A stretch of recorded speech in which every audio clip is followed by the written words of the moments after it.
captured by our cameras.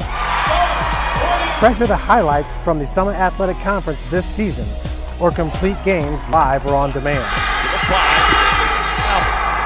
After all, nobody's more proud to call Fort Wayne home than SummitCitySports.com.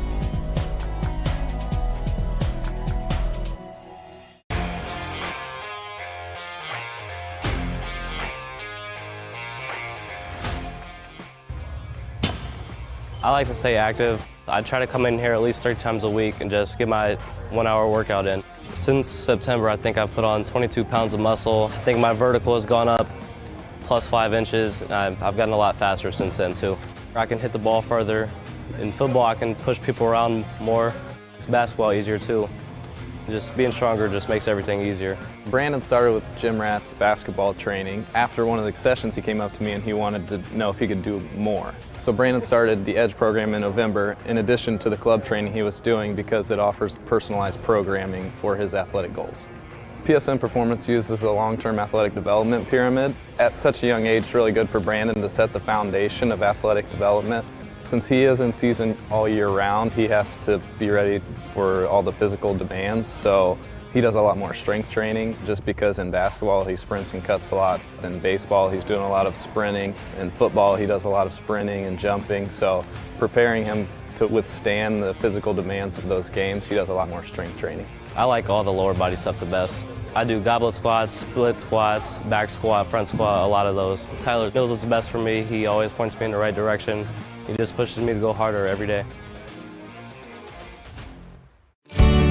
I was once a Southside kid who was led on a journey by high school football. A journey that taught me discipline, toughness, and the skills that made me a success. As a businessman with a CPA license who owns his own firm, I still use the building blocks of high school sports in my everyday life. Someday sports will end no matter what level you reach, but you will be left with the skills to compete in the next game, the game of life. Thank you for watching Summit City Sports. To help broaden our coverage, we're asking you to become a monthly sponsor to our Patreon account. We produce weekly highlights and live video broadcasts. When the Homestead girls golf team won its first state title in program history, we were there. When Fort Wayne brought back 3 state titles in cross country, we were there. We believe in sharing positive stories and setting the standard for how high school sports should be covered. Join us and donate today.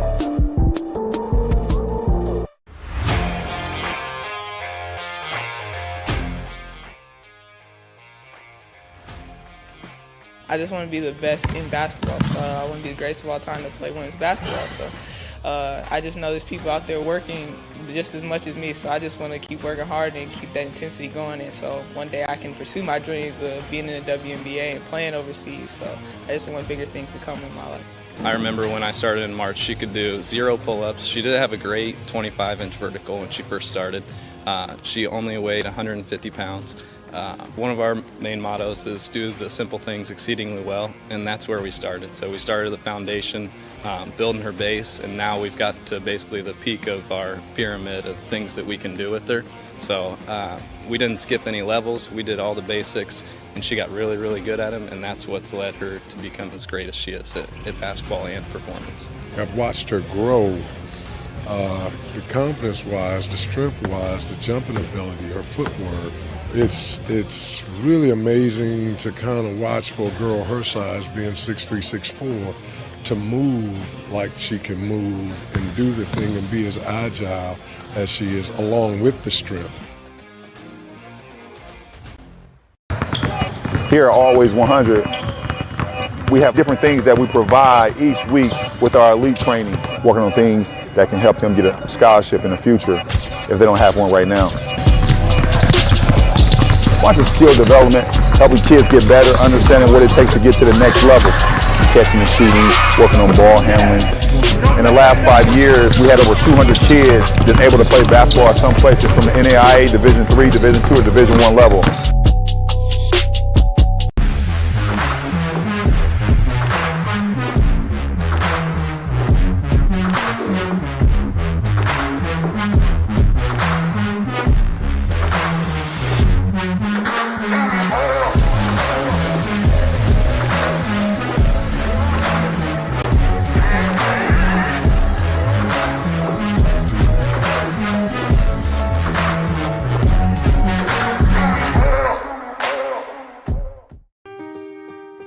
This is an invitation to join a movement propelled by people who care and members who have a share in the place they bank.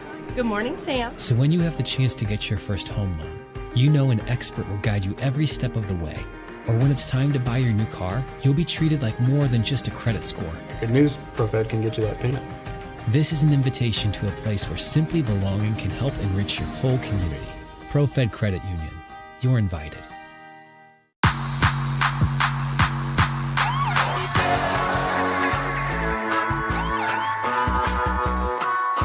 I choose to do whole body cryotherapy after practices, games, and training.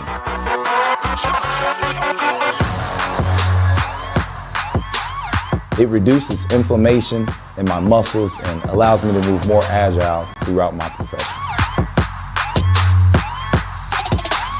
I became a believer in iCryo after my severe injury in college at Notre Dame, tore my ACL, and I was looking for ways to recover, ways to get back on the field.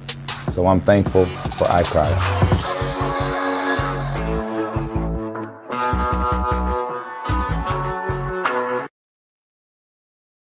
Receiving and defending the goal to our left as we get ready for this 2021 campaign. It's good to see fans in the stands after the 2020 season. Unlike some neighboring states, Indiana was able to get their football season in last year pretty much on time. Michigan had it delayed for 3 weeks, and then they had another COVID surge in November, and they didn't have their state finals until late January. And this game is underway. It's a deep kick down to about the 8-yard line, and that's Trey Richards returning it.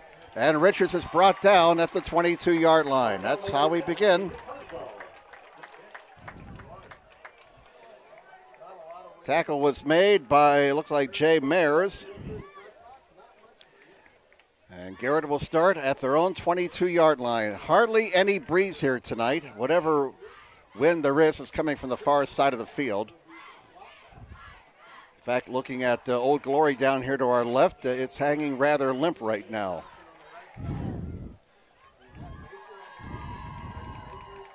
All right, first play from scrimmage. Now let's see what the young sophomore quarterback, Aiden Lytle, can do. He wears number 1. And they start with 4 receivers, 1 setback. Running out of the backfield is Robert Koski. And it's a quarterback draw. Lytle calls his own number, and it's dropped behind the line of scrimmage at the 20-yard line for a loss of 2. That was a loss of 2 on that play. Quantry Sanders making the tackle from the defensive backfield. New Haven doing a good job identifying the hole in the line. Gets the blitz and the quarterback sack. 2nd and 12 for the Railroaders at their own 20-yard line, just underway here at John Young Stadium. And movement on the line, and New Haven will be flagged for being offside, or encroachment as they call it now.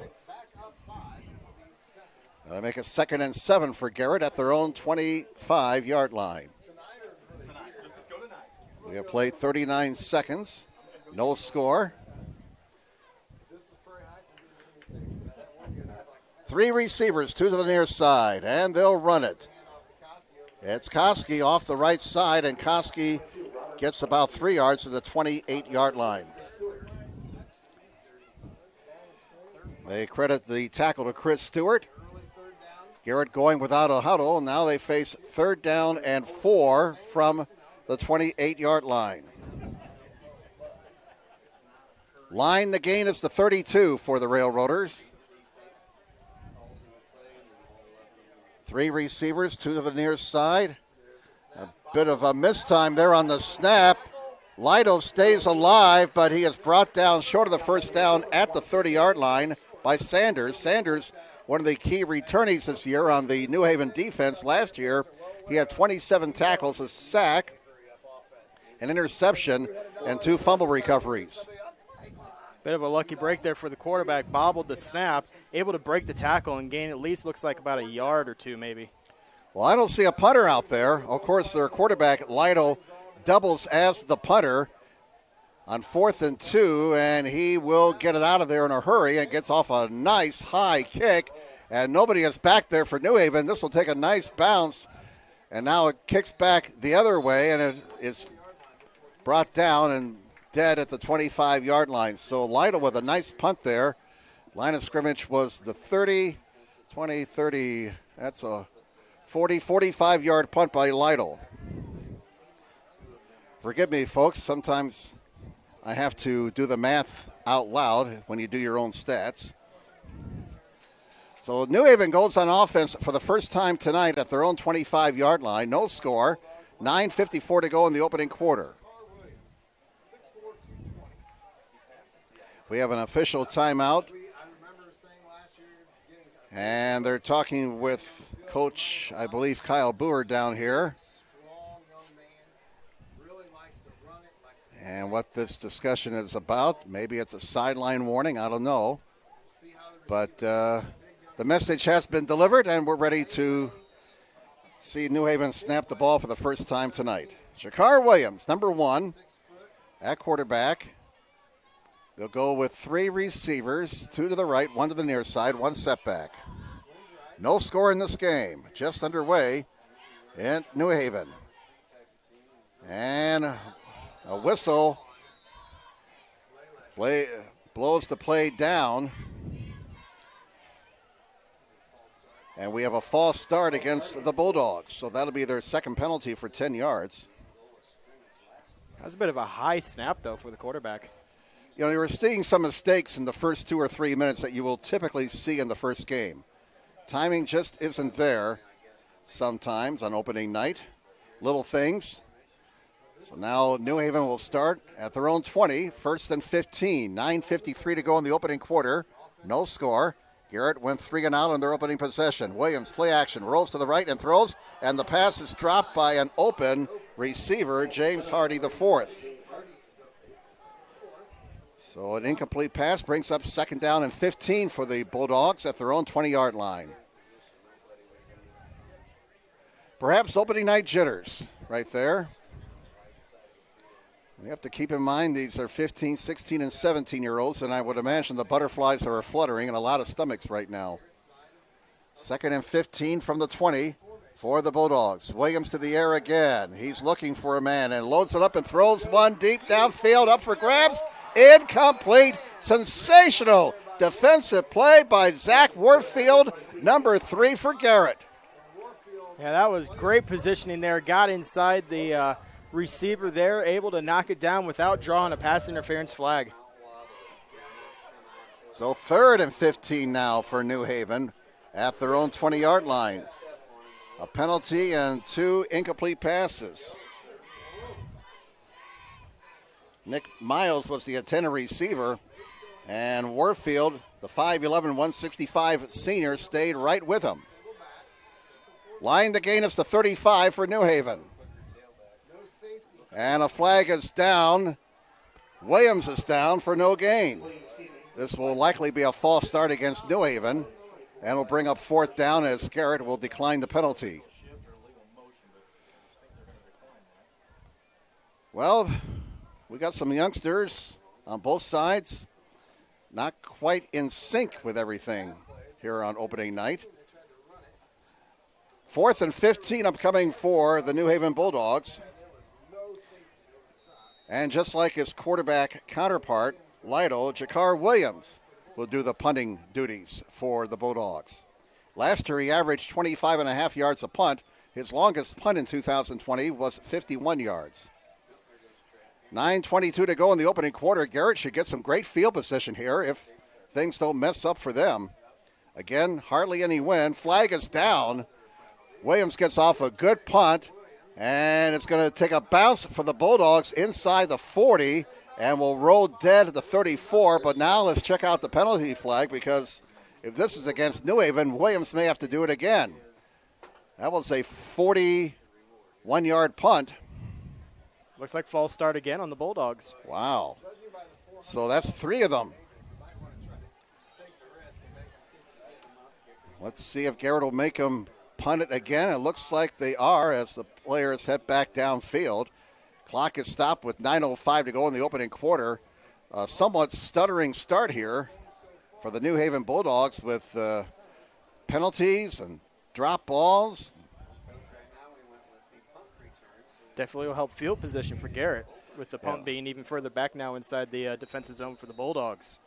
Remember now that punt by Williams, which was nullified by the penalty, wound up at the Garrett 40-yard line. Let's keep that in mind. And a bit of a high snap. Williams gets off a line drive this time, and it's going to be taken at the 40-yard line. And down at the 43 for Garrett. So they only got about 3 yards on the penalty. And that was Colburn, Caden Colburn, a sophomore, returning the punt. And we have another flag down back at the New Haven 35-yard line. This will be a personal foul on Garrett. Well, that'll be a post-possession foul.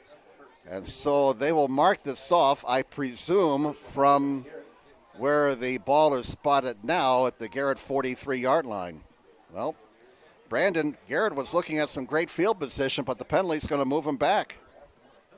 Yeah, it definitely has got to sting a little bit. You get a 40, the punt lands at your 40-yard line on the first attempt. You get the false start on New Haven, so then you get to have the Bulldogs pushed even further back to help you get even better field position. And now a personal foul is definitely pushing Garrett back. Looks like 15 maybe? Yes, sir. Back to the 28-yard line. Personal foul, 15 yards. And what really stings if you're the Railroaders, that happened almost 30 yards away from where the Garrett player was being tackled, well away from the ball.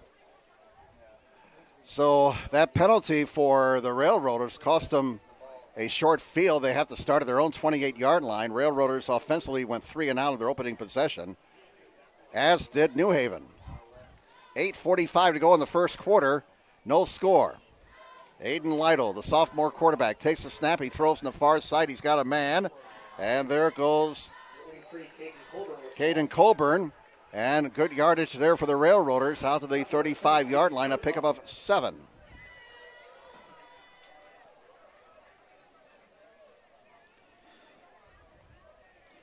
So second down and 3 for Garrett at their own 35. Jim Measle here along with Brandon Porter. Our cameraman is Joe Hacker. Second down and 3 for the Railroaders at their own 35-yard line, opening night of the 2021 season. 3 receivers, 2 on each side, bit of a high snap. Railroaders run it with little success. In fact, they'll lose a yard and face 3rd and 4. As the bit of a high snap threw off the timing, and the ball carrier Koski was dropped for a 1-yard loss.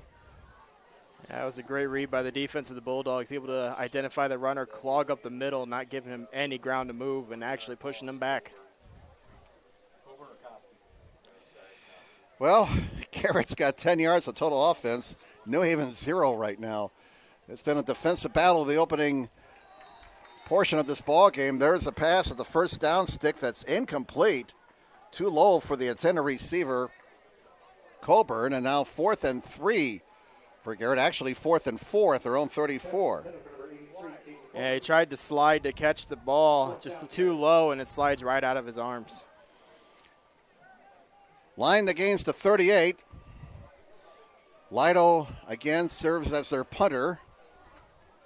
Play clock is at 12.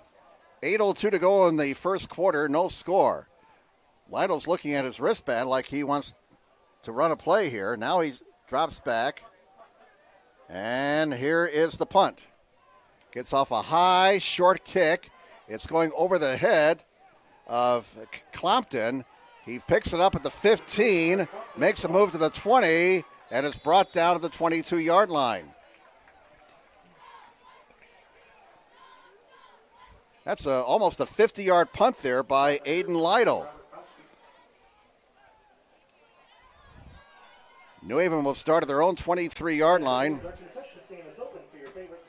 Definitely looking. Go ahead. My apologies, but definitely looking hopefully for a better offensive possession than what they had in their first one, as they drew, I believe, 3 flags on that first possession? Right. 3 penalties for 15 yards against New Haven on their opening possession. False starts. So let's see if some coaches have done a little talking to the players here on the sideline after that opening possession. Oh, my goodness, another flag. You believe this? Another false start against New Haven. You got to wonder if this is, like you said, just pregame jitters. But that's, like you said, that's four false starts in their first 2 possessions. And they'll start at their own 18-yard line.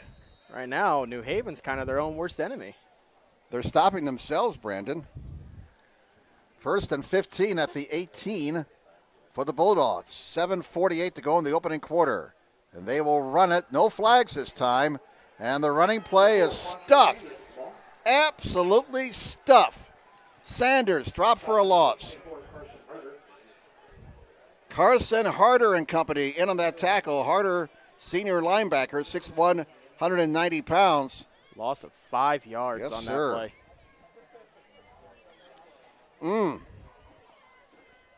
So a lot of work to do for the quarterback of New Haven. Got to make up 20 yards for a first down.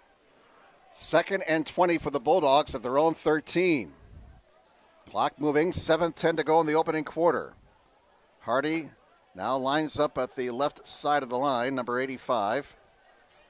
And the Bulldogs will run it. Sanders gets it out to the 17-yard line to make it 3rd and 16.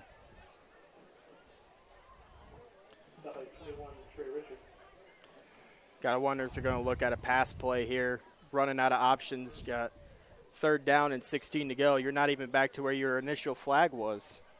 Yeah, they're still behind the sticks. Trey Richards, one of their key returning players for Garrett. Free safety, a 6'1", 190 senior. In on that last tackle. Line the gain is to 33. 3rd down and 16 for the New Haven Bulldogs. Williams to the air. Scrambling. Gets away from one man with a stiff arm. Loads it up and throws it deep, and it's overthrown. Pass was intended for Hitway, Lele Hitway, the intended receiver, a freshman. And so the Garrett defense will force New Haven to punt from deep in their own territory. And the receiver looked like he got good separation from the defender. Unfortunately, just overthrown off a nice move by the quarterback to get himself free of a sack. Just unfortunately overthrew it at the last possible minute. Now the sun has popped back out, so the Garrett player who's fielding this punt, Colburn, is looking directly into the sun as Jakar Williams gets ready to punt. And it's a line drive. This is going to get a New Haven bounce, but it's going to roll right into the hands of Colburn. Colburn to the 40. Colburn is down at the 44-yard line. So Garrett gets a short field for this possession. They pick up some yardage on the exchange of punts and will start at their own 43. No score, 6:05 to go in the opening quarter. Once again, ladies and gentlemen, we do apologize for our technical difficulties of our live stream not being up. This will be uploaded tomorrow, Saturday, the 21st. And we're going to have a stoppage here, Brandon. As we mentioned at the start on this sultry night, they were going to give the players water breaks, and this is one of the water breaks right now. So it comes with 6:05 to go in the first quarter. 0-0 between Garrett and New Haven.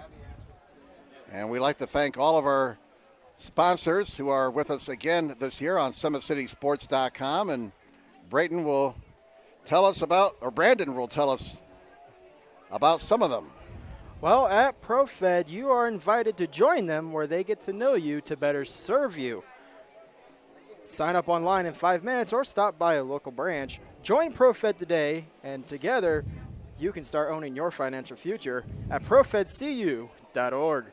At Ottenweller Contracting, we invest in our customers by providing peace of mind during the entire process from bid until build. Visit OttenwellerContracting.com for more information. Summit Volleyball trains and builds the highest quality volleyball players in the area. With ages ranging from 5 to 18 years old, our players are equipped with elite level skills and a foundation of life skills. Jump on board and together we can reach the summit. And Anderson Heating and Air Conditioning is dedicated to providing the best possible solution for your home or business, and it's a solution that will fit your unique needs. Visit AndersonCoolHeat.com for more information. All right, Brandon Porter with us, along with our cameraman Joe Hacker. I'm Jim Measel. Sorry for calling you Brayton. That's okay. At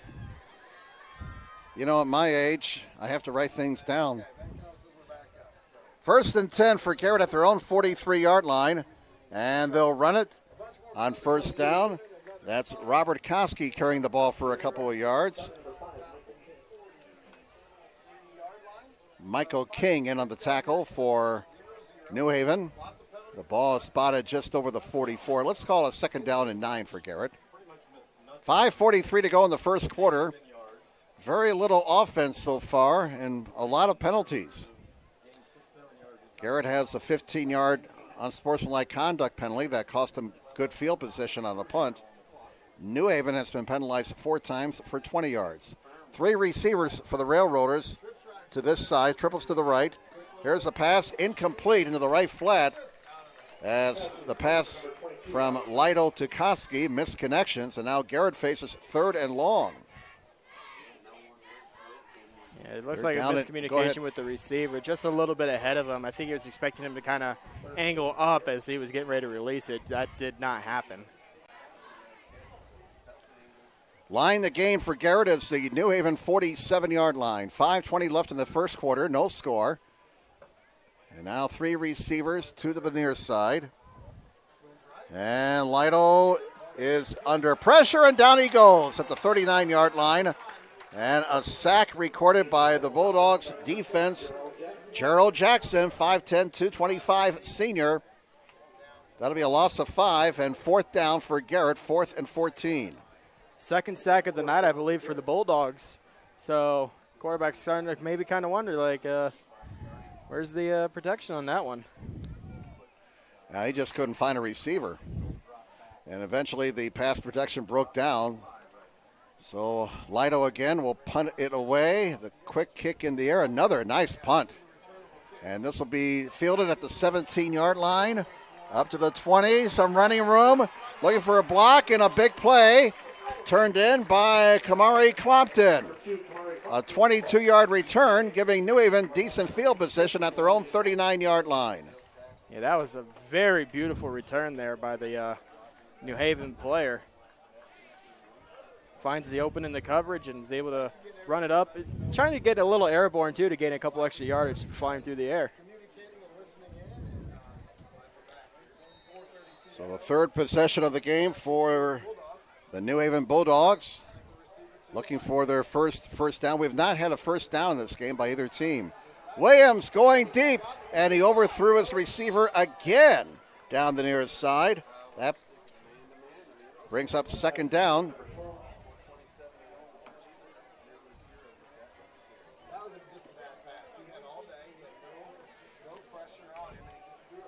.4:27 to go in the first quarter.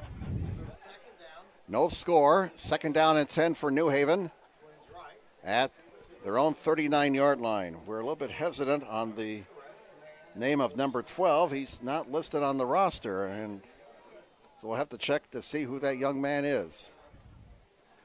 Here's a running play, and it's Jackson.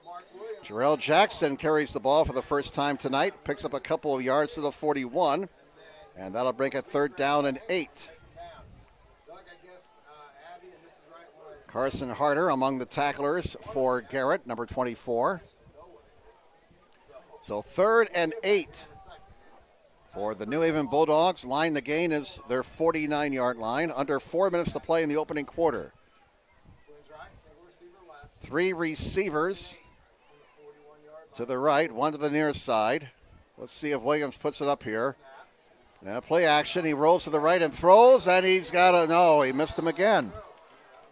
And that pass intended for Jamarcus Smith, and Williams 0 for 6 so far.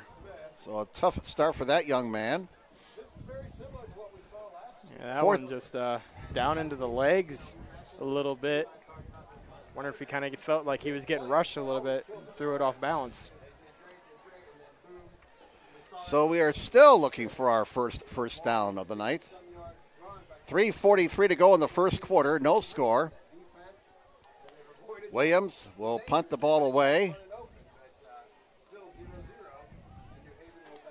One man back deep for Garrett. That's Colburn. There's a short end-over-end kick. Takes a Garrett bounce, and they're going to get about 4 or 5 yards. Now it goes the other way, and it's finally down at the 30-yard line. Kind of like a politician, kept changing its mind there. Yeah, that one, I wonder if we kicked it a little weird because it was, instead of going like end over end forward, it was kind of like spiraling sideways towards the Garrett bench. That's about a 30-yard punt for Williams, and Garrett takes over at their own 30-yard line. The game's been played pretty much between the two 30s. 3:33 to go in the opening quarter. No score. Triple receivers to the near side. Trips to the right for Garrett on first down. And here is the quarterback, Lido, calling his own number, and he is dropped behind the line of scrimmage by that aggressive New Haven defense. Nothing wrong with the Bulldogs' defense so far. Isaac Carswell in on the tackle, number 10, along with Ferrolt. Isaiah Ferrolt, number 89. Carswell, one of the leading returnees for New Haven on their defense. Last year he had 59 tackles, including 8 for loss. Had a fumble recovery and a defensive touchdown. Second down and 13 for Garrett. Lytle to the air, throws short, and it's a shoestring catch at the 28-yard line, but they only got a yard out of it. Christian Hess made the catch for Garrett, and that brings up 3rd and 12 for the Railroaders at their own 28. Line the gain for Garrett is the 40. Clock moving with 2.5 minutes to go in the opening quarter. No score. 3 receivers, 2 to the near side, and a flag comes in, and New Haven will be penalized here. This will make it 3rd down and 7 now for Garrett. Sound like it's an offsides. Encroachment is what they call it now. Encroachment. Encroachment. I got the old school lingo. I'm out of date. 5 penalties for 25 yards against New Haven. 3rd and 7 for the Railroaders. Lido rolling, has time, throws, nearly intercepted at the 46-yard line. Oh, mercy. Trevion Thomas, who had 45 tackles last year in the defensive secondary for New Haven, almost came up with a pick.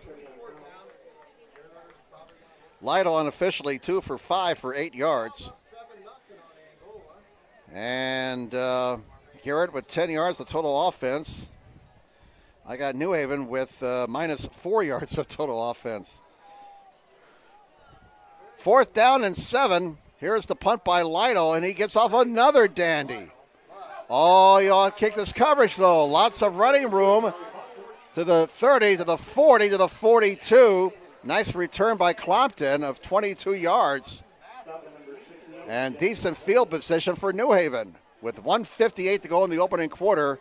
No score. And also zeros in the first down column for both sides. Yeah, offense not quite in sync right now, but as you said, it's opening weekend for the both teams. So that's probably got to play a factor. And we'll see what New Haven can do with their first possession of these set of downs. First down for the Bulldogs at their own 42. Well, somebody has to step up and make a play here. They'll run it, and they'll get about 4 yards. And a flag on the play. Oh, my goodness gracious. Jordan DeWalt carried the ball, it looked like. A flag is down at the line of scrimmage. Ball start. Oh, it's against New Haven. That'll be their 6th penalty in this quarter. So that wipes out a nice 4-yard game for DeWalt, and will make it 1st and 15 at their own 37-yard line. 1:53 to go in the opening quarter. Still no score. I believe you said that was their 6th penalty of this quarter. It is. And I believe, 4 of them are false starts? Yep. Well, they've been all 5-yard penalties, Brandon. They've been penalized 6 times. Garrett's been penalized once. And Williams throws. He has his first completion of the night. And a nice play defensively by Garrett down here on the nearest side. Lucas Swagger. And he dropped number 12. Well, again, we don't have his name. We'll have to check on that. So it's a 4-yard gain. And it's second down and 11 for New Haven at their own 41. DeWalt carries the ball, broke a couple of tackles, and managed to get a couple of yards to the 43.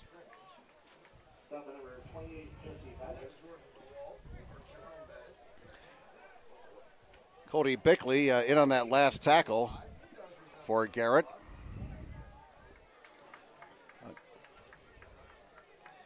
Gain of 2 on the play for Jordan DeWalt. Third down and 9 for New Haven at their own 43. Line the gain of the Garrett 48. 47 seconds to go in the opening quarter. Play action. Williams scrambling, keeps the ball, looking for the first down. He's got it, and plenty more. And finally, in an electrifying play, Jakar Williams, that's the young man that the New Haven Bulldog fans have come to see over the last couple of years. He picked up 29 yards and a first down for New Haven, and we have our first down of the game. 35 seconds to go in the first quarter. There's about a 13-second differential between the game clock and the play clock. Ball is at the Garrett 28. First time we've had a team get into the other team's territory, and there's a nice run up the middle. Jordan DeWalt, and he rips off about 7 yards right there. Richards made the tackle for Garrett, and that more than likely will be the final play of the opening quarter. After 1 quarter of play here on opening night, it's Garrett nothing and New Haven nothing. This is an invitation to join a movement propelled by people who care and members who have a share in the place they bank. Good morning, Sam. So when you have the chance to get your first home loan, you know an expert will guide you every step of the way. Or when it's time to buy your new car, you'll be treated like more than just a credit score. Good news, ProFed can get you that payment. This is an invitation to a place where simply belonging can help enrich your whole community. ProFed Credit Union. You're invited.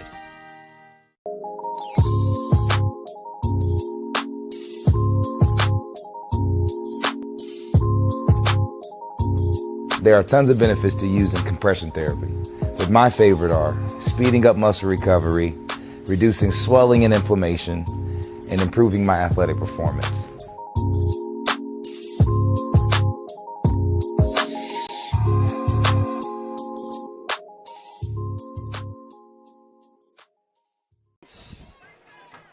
Last year, to say the least, was an interesting year.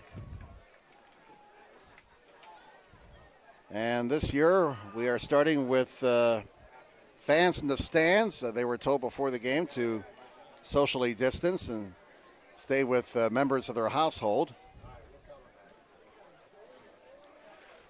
So now New Haven moving to our right, moving into the sun here as it gets lower and lower in the western sky.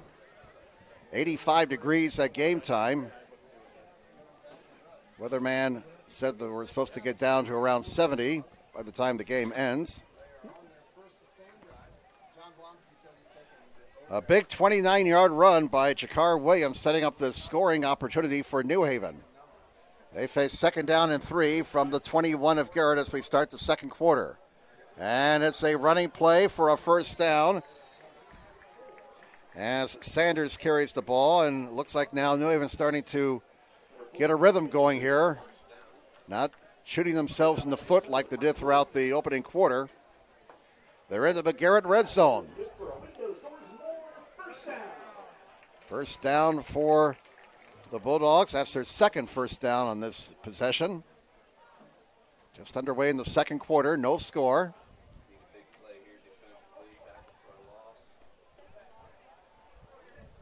One setback behind Williams. He throws, and it's dropped. Hardy at the 10-yard line could not bring it in. Well, there have been a couple of drops by the Bulldogs receivers tonight. That brings up second down and 10.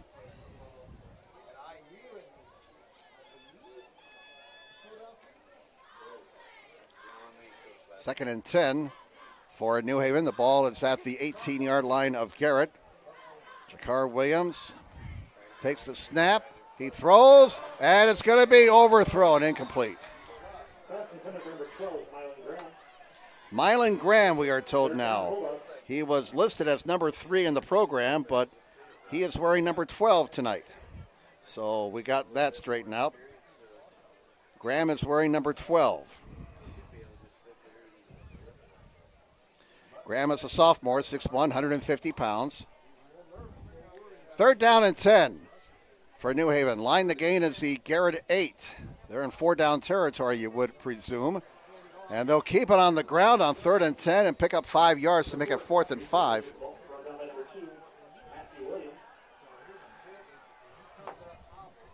And the ball carrier, Sanders, comes up hobbling.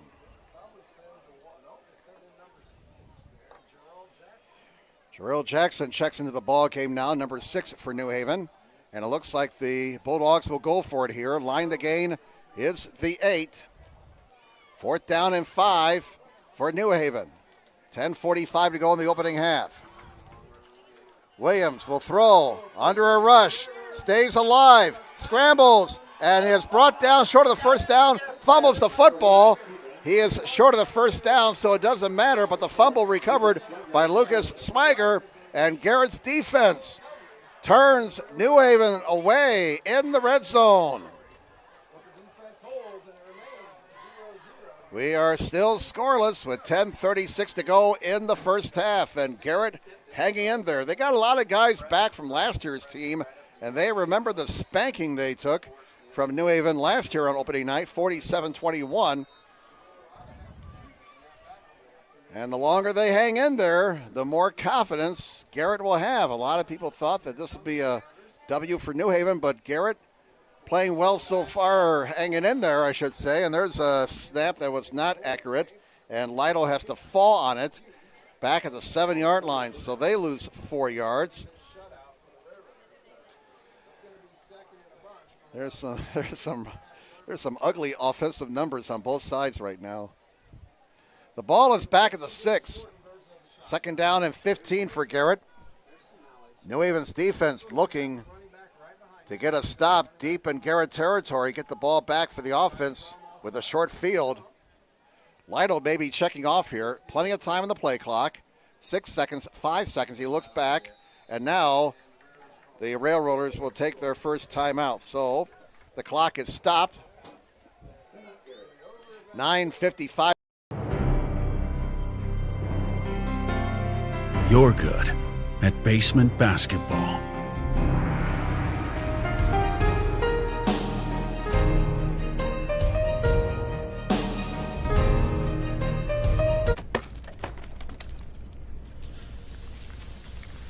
We're good at your insurance. Start with Indiana Farm Bureau Insurance, online, over the phone, or in person, and stop knocking on wood.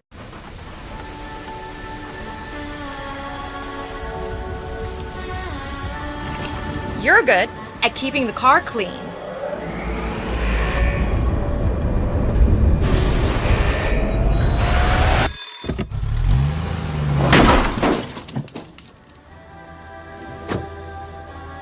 We're good at your insurance.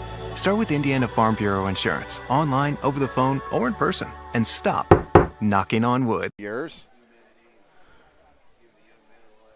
9:55 to go in the first half, and Garrett faces 2nd down and 15 at their own 6-yard line. So they got to be very careful with that football.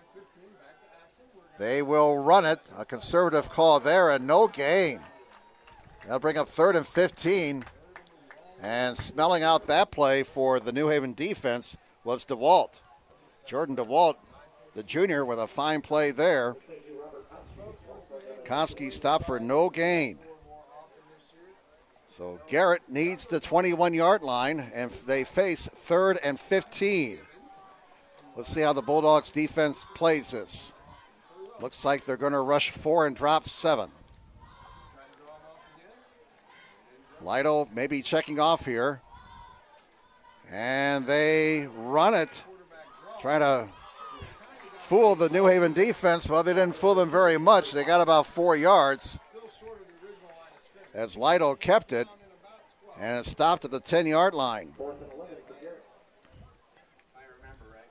Ball is spotted at the 10, 4th down and 11 for Garrett. Clock moving, 8:52 to go in the first half. No score, and Lytle will need another punt. He got off some really good punts in the first quarter. New Haven should get a short field out of all this. Lytle gets off a high kick out to midfield. Taken there at the 46 of New Haven to the 45. Nice move by Clompton, and Clompton returns it to the Garrett 30-yard line. About a 20-yard return by Clompton, who's done a nice job returning punts tonight for the Bulldogs. New Haven has a very short field. The defense gets a 3-and-out deep in Garrett territory, and now the offense gets the ball back in the other team's zone. Yeah, definitely great field position for New Haven. Ball on Garrett's 30-yard line. Well, having great field position is one thing. You got to take advantage of it. New Haven needs to put this ball into the end zone. First down at the Garrett 30-yard line. 8:29 to go, first half, no score. Williams throws, caught to the 20, to the 15, to the 13. That's Graham. Mylan Graham with the reception and a 17-yard pickup, and that may have been Williams' best pass of the night.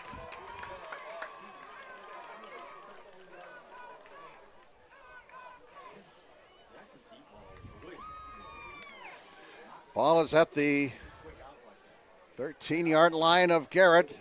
New Haven looking to break this scoreless tie. First down for the Bulldogs. DeWalt back in a running back for New Haven. Hardy on the right side of the line. DeWalt keeps it, and he'll barrel his way to the 11, tries to move the pile, and will be brought down at the 11-yard line after a 2-yard gain. Matthew Williams in on the tackle for Garrett. He's a senior, 6'1", 190 pounds. So now the Bulldogs with 50 yards on the ground, 17 in the air unofficially, 3 first downs. And for the time being, they have stopped the penalties. First 2 possessions, it was a flag fest. 7:19 to go in the first half. Williams looking, scrambling, and he's brought down. That's going to be a sack. And a fine defensive play by Mark William. Number 7, Mark William, 5'10", 190 senior for the Railroaders with the sack on Williams. Third down now for New Haven. 3rd and 9, we'll call it. Line the gain will be the 3. 2 receivers to the left, 1 to the near side. They swing it to the left flat. It's caught to the 10, to the 5, to the goal line, and give that man 6 points. Touchdown, Bulldogs.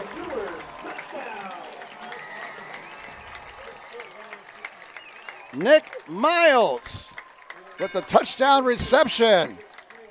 Miles with a couple of nifty moves. And we have our first points of the night.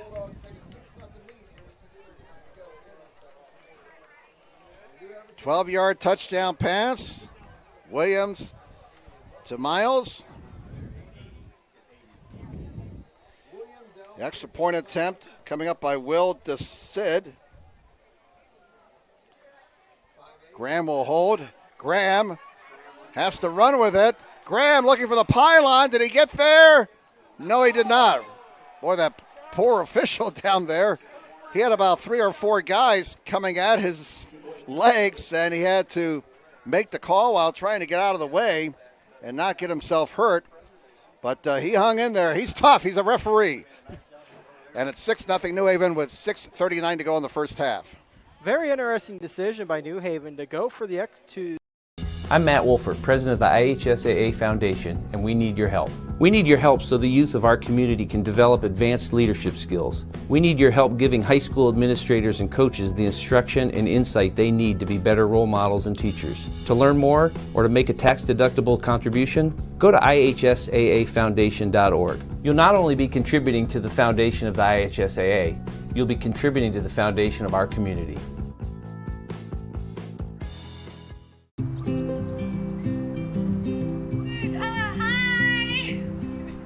You're good at making big announcements.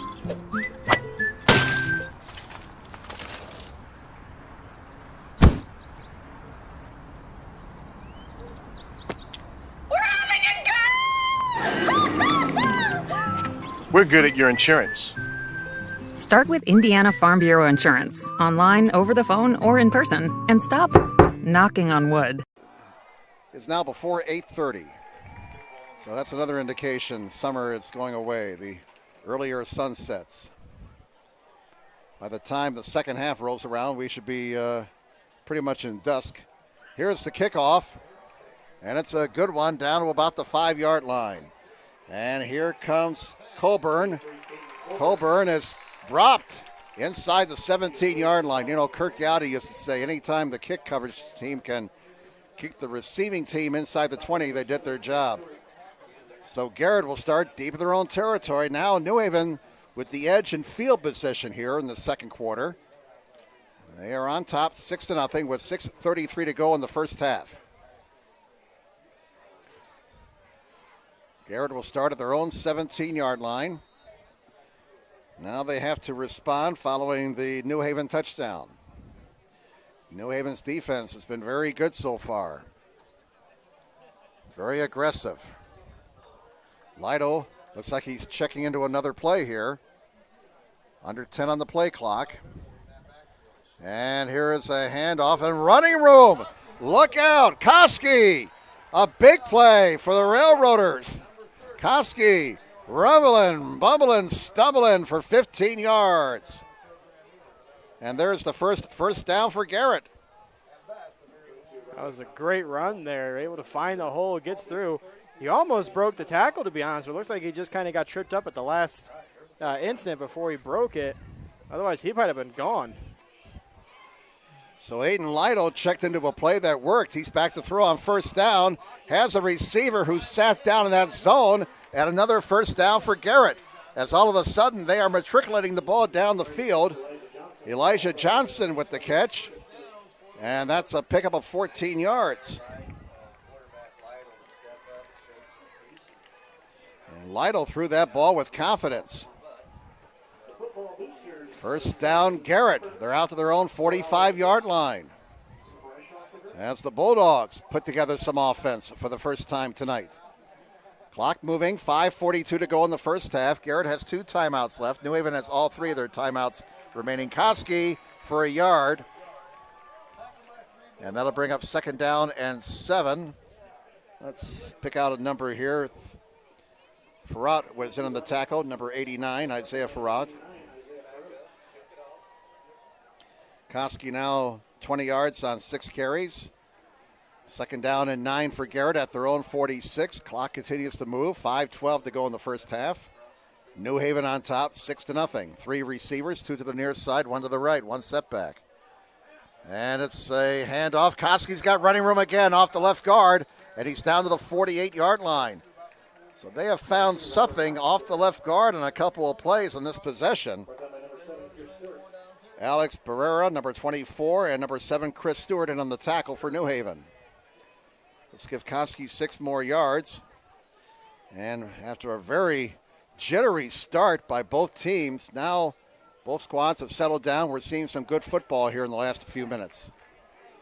Yeah, definitely a 180 than what we saw in the first quarter. Line the gains to 45 for Garrett. Third down and 3. Lido will hand it off. Koski drives forward, gets the first down with room to spare. He needed 3, he got 7. And moved the sticks, first down Garrett. Barrera in on the tackle, number 24.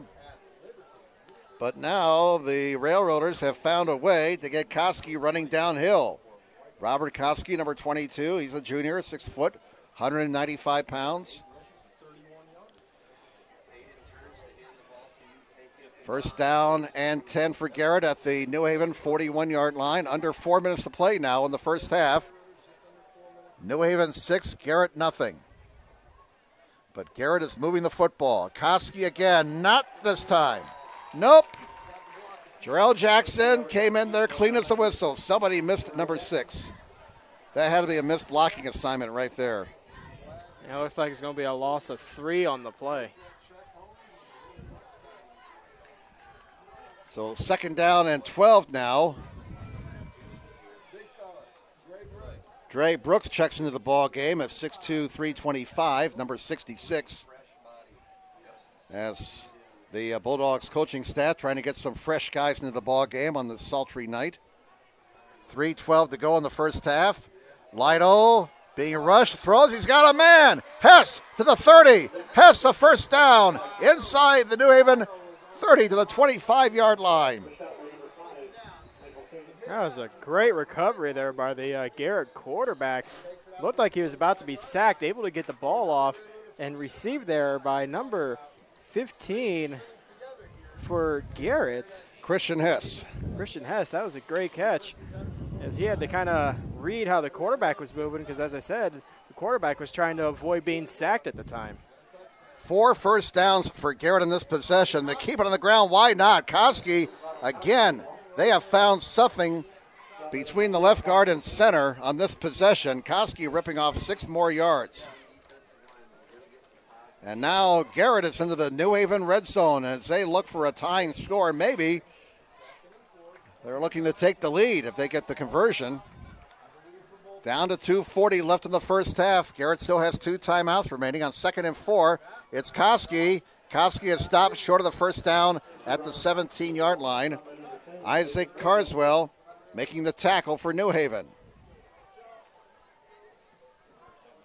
So 3rd down and 2 for Garrett at the New Haven 17-yard line. And Garrett wants to use as much time as they can and not give New Haven a whole lot of time. Here as the first half starts to wind down. 3rd down and 2, line the gain is to 15. Bit of a high snap. Koski is hit by Carswell. Koski drives and he is stopped short of the first down by a yard. Carswell would not allow him to get to the marker. That brings up 4th down with 1:52 to go.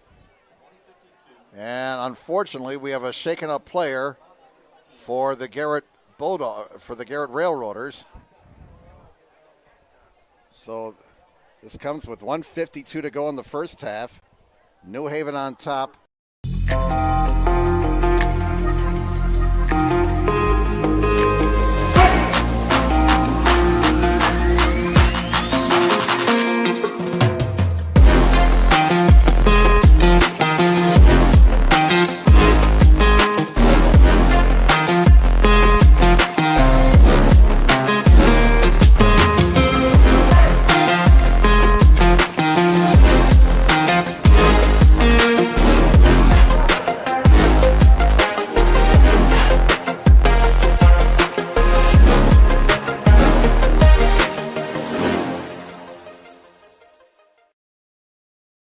Welcome to the Summit City, home to the 260's dedicated high school athletes and fans. Each victory and celebration captured by our cameras. Treasure the highlights from the Summit Athletic Conference this season or complete games live or on demand. After all, nobody's more proud to call Fort Wayne home than SummitCitySports.com. Stripe, waiting for a signal from the striped shirts, and the man in the white hat says first down. Well, this would be huge for Garrett if they can score right before halftime. 1:38 to go first half, and the Railroaders decide to huddle up here. They got plenty of time. 90 seconds. They still have 2 timeouts remaining. Again, they want to use as much time as they can and leave New Haven very little time for their possession. And it's Koski back into the ball game. Koski drives down to the 9-yard line, and that offensive line for Garrett is doing the job right now. The ball is spotted at the 9. 2nd down and 4 for Garrett. Nice drive by the Railroaders right here. A minute to play. Great running plays by Koski, too. He's done an amazing job on the ground game. Looks like New Haven's going to take a timeout here, Brandon. So that will stop the clock with 59 seconds to go.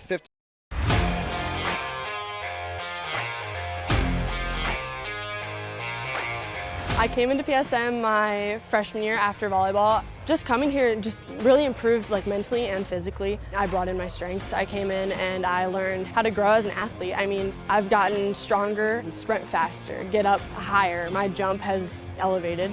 Working with Tyler, he built up my endurance for everything, whether it's in weights, sprints. All across the board, we just keep working. And I have athlete development at Warsaw High School that I go to. And so I send him my thing every day. And he changes what we do in here to adapt to what we do there. High school volleyball, when you can go up to 5 sets, being able to just outwork everybody and still being able to put in that 100% was huge for me. PSM performance definitely helped me mentally. I know I can beat out people. I know I can work for what I have, and I know I can even go to the next level on the court. Looking at college, I can put on it. I'm training at a college level. I mean, I come in here and I watch college athletes train. You have hockey players, soccer. You look around and you see every type you can. Just being able to see that level, and I know that I can reach that level as well. You got to work to be the best, and that was just what I wanted to do. I knew that from a young age. I wanted to put in the work. The athletes has always been here, and they're getting better. I'm watching, Summit City Sports, man, they're doing an awesome job. And, I mean, that's a plug. Them dudes are doing an outstanding job. And I'm able to be in Nashville and watch games on YouTube that they're broadcasting, and I'm seeing the talent. And it is just truly outstanding. And, I mean, you guys have seen the talent that's in the NFL now from Fort Wayne, Indiana, the talent that's coming up now, and the talent that, is just here, man. It's really cool. 2nd down and 4 at the 9-yard line. Garrett looking to tie or maybe take the lead here. One step back. Let's see if Koski gets it again. Movement on the line. And I think New Haven is going to be guilty here of encroachment.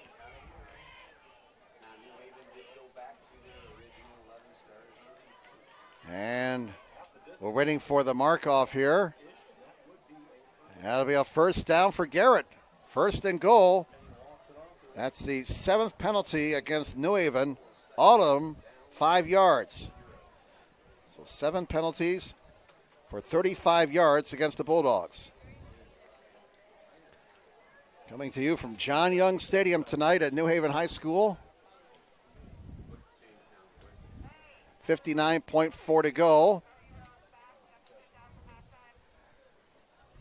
And the man in the white hat officially signals 1st down for Garrett. Unofficially, that's their 6th 1st down. What a drive for the Railroaders. Started back inside their 20 at the 17, I do believe. They have marched it all the way down to the 4-yard line. A chance to tie or take the lead. Lytle's under center. Koski off the right side. Koski drives forward, and they will mark him down at the 3. So he'll get maybe a yard and a half. Clock is running. Bulldogs and Railroaders both have 2 timeouts left. Garrett chooses to keep the clock moving. 35 seconds, 34, 33. Don't take too much time, Garrett. Under 30 seconds now. 2nd and goal from the 3. Lytle under center. Koski drives forward, tries to move the pile, and he is short of the goal line. Clock is down to 14 seconds. Now they stop the clock, and that will leave Garrett with 1 timeout. So it'll be 3rd down and goal for Garrett at the 2-yard line. New Haven on top, 6-0. Yeah, Garrett's done a very good job on this possession. They've driven very far down the field. They would love to convert here with 14.6 left here in the 1st half. So they're looking for a way to either get Koski in there because he's had an amazing ground game this drive. Or potentially look for a pass option. Well, coming into this drive, Koski had 4 carries for 4 yards. On this possession, 10 carries for 43 yards, unofficially. So 22 has been a very good option for Garrett on this possession. 14.6 to go. You got 1 timeout left. If you run it and you don't make it, you can still stop the clock. 1 timeout for Garrett, 2 for New Haven if they want to use them. Ball is at the 2, 3rd down and goal for the Garrett Railroaders.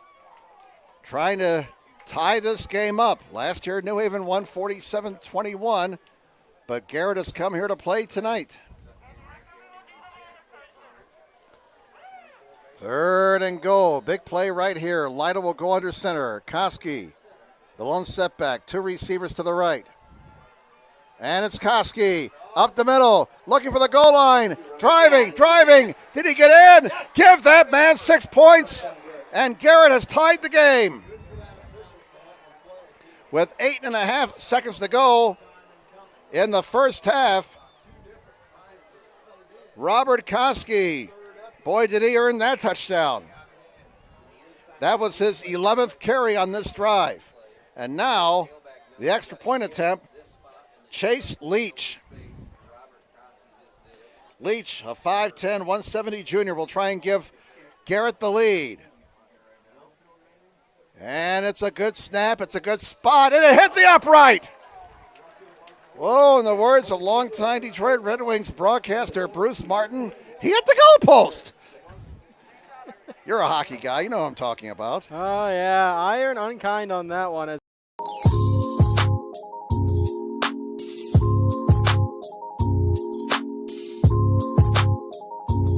There are tons of benefits to using compression therapy, but my favorite are speeding up muscle recovery, reducing swelling and inflammation, and improving my athletic performance.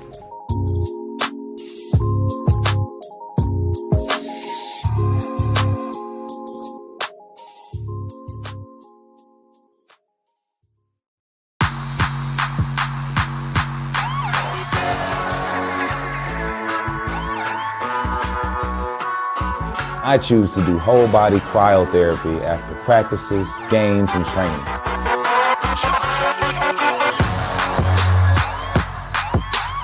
It reduces inflammation in my muscles and allows me to move more agile throughout my profession. I became a believer in iCryo after my severe injury in college at Notre Dame, tore my ACL, and I was looking for ways to recover, ways to get back on the field. So I'm thankful for iCryo.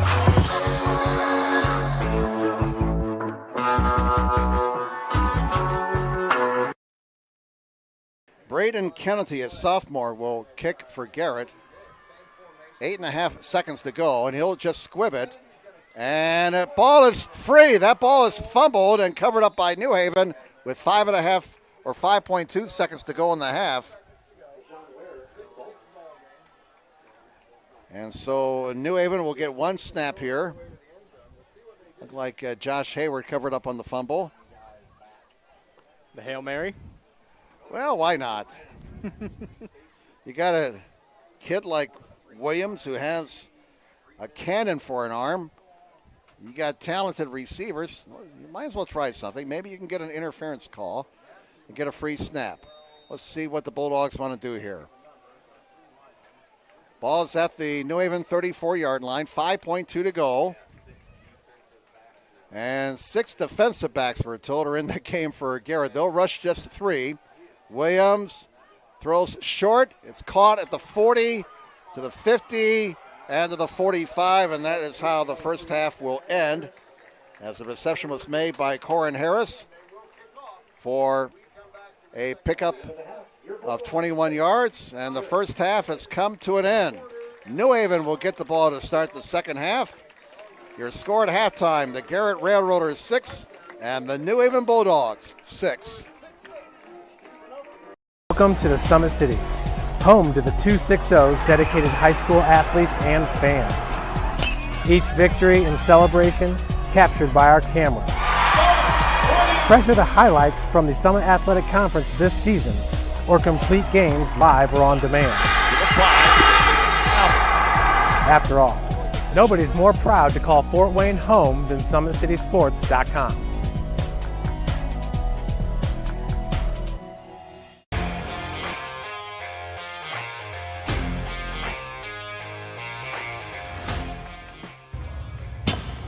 I like to stay active. I try to come in here at least 3 times a week and just get my 1-hour workout in. Since September, I think I've put on 22 pounds of muscle. I think my vertical has gone up plus 5 inches. I've gotten a lot faster since then too. I can hit the ball further. In football, I can push people around more. It's basketball easier too. Just being stronger just makes everything easier.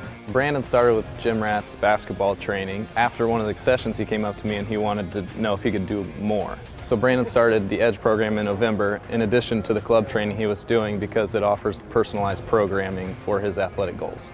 PSM Performance uses a long-term athletic development pyramid. At such a young age, it's really good for Brandon to set the foundation of athletic development. Since he is in season all year round, he has to be ready for all the physical demands. So he does a lot more strength training, just because in basketball he sprints and cuts a lot. In baseball he's doing a lot of sprinting. In football he does a lot of sprinting and jumping. So preparing him to withstand the physical demands of those games, he does a lot more strength training. I like all the lower body stuff the best. I do goblet squats, split squats, back squat, front squat, a lot of those. Tyler knows what's best for me. He always points me in the right direction. He just pushes me to go harder every day. I was once a Southside kid who was led on a journey by high school football. A journey that taught me discipline, toughness, and the skills that made me a success. As a businessman with a CPA license who owns his own firm, I still use the building blocks of high school sports in my everyday life. Someday sports will end no matter what level you reach, but you will be left with the skills to compete in the next game, the game of life. Thank you for watching Summit City Sports. To help broaden our coverage, we're asking you to become a monthly sponsor to our Patreon account. We produce weekly highlights and live video broadcast. When the Homestead girls golf team won its first state title in program history, we were there. When Fort Wayne brought back 3 state titles in cross country, we were there. We believe in sharing positive stories and setting the standard for how high school sports should be covered. Join us and donate today.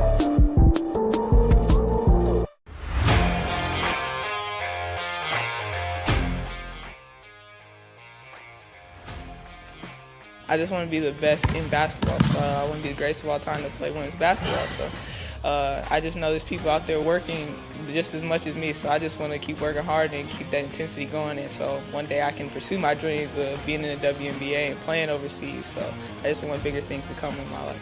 I remember when I started in March, she could do 0 pull-ups. She did have a great 25-inch vertical when she first started. She only weighed 150 pounds. One of our main mottos is do the simple things exceedingly well, and that's where we started. So we started the foundation, building her base, and now we've got to basically the peak of our pyramid of things that we can do with her. So we didn't skip any levels. We did all the basics, and she got really, really good at them, and that's what's led her to become as great as she is at basketball and performance. I've watched her grow, the confidence-wise, the strength-wise, the jumping ability, her footwork. It's really amazing to kind of watch for a girl her size, being 6'3", 6'4", to move like she can move and do the thing and be as agile as she is, along with the strength. Here at Always 100, we have different things that we provide each week with our elite training, working on things that can help them get a scholarship in the future if they don't have one right now. Watching skill development, helping kids get better, understanding what it takes to get to the next level. Catching and shooting, working on ball handling. In the last 5 years, we had over 200 kids just able to play basketball at some places from the NAIA, Division III, Division II, or Division I level.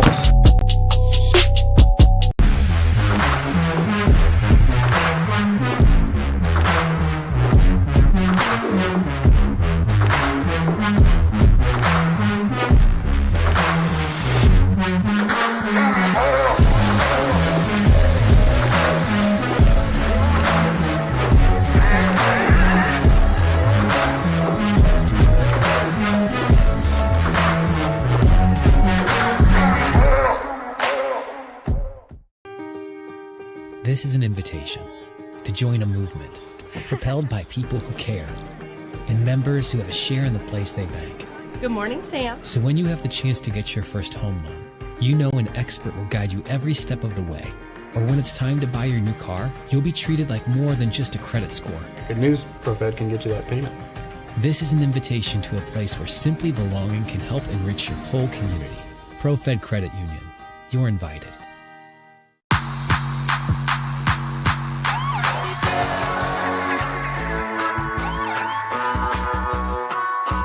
I choose to do whole body cryotherapy after practices, games, and training.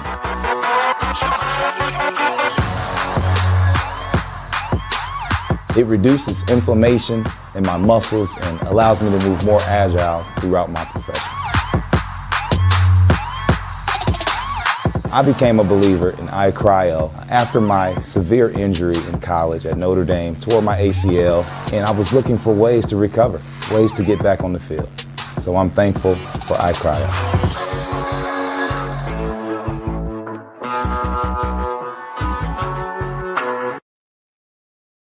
First quarter, no scoring, very penalty heavy first quarter, and then looks like things kind of got ironed out here in the second as we get set for the first quarter of the second half with the kickoff.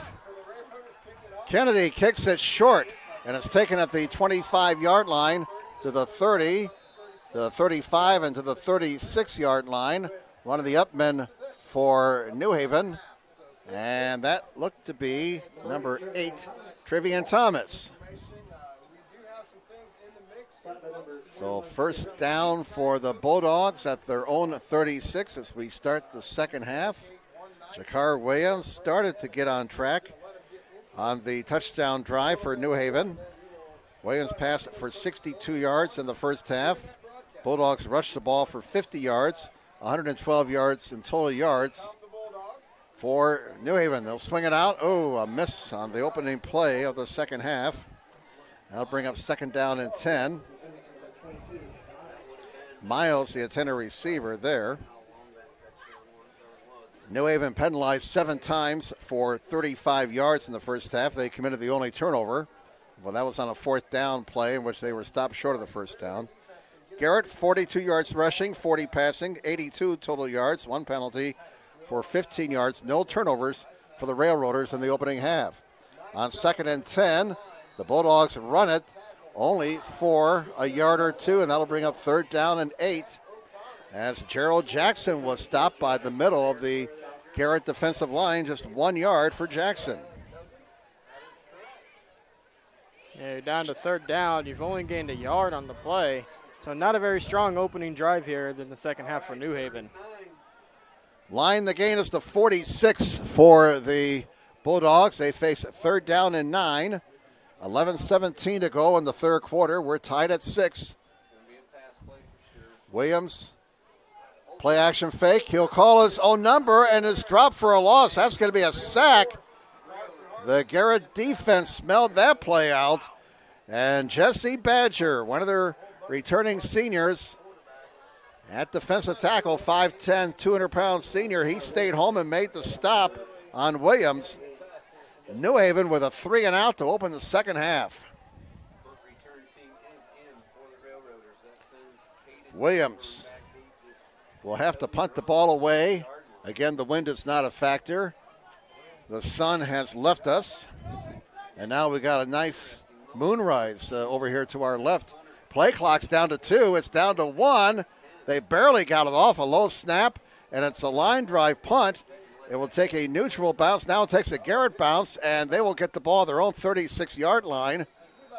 And that is not a very good punt by Williams. 14-24. That's only a 28-yard punt right there, and so decent field position for Garrett. And the Railroaders coming out defensively. They get a 3 and out, and they continue to play with confidence here in New Haven tonight. 10:17 to go in the third quarter. Again, some thought this would be a one-sided affair, but it has been far from that. And we got ourselves a white knuckler here, as Al McGuire used to say. First down for Garrett at their own 36-yard line. All right, they'll have 3 receivers to the right. Lytle out of the shotgun. Koski is going to be stopped after a gain of 1.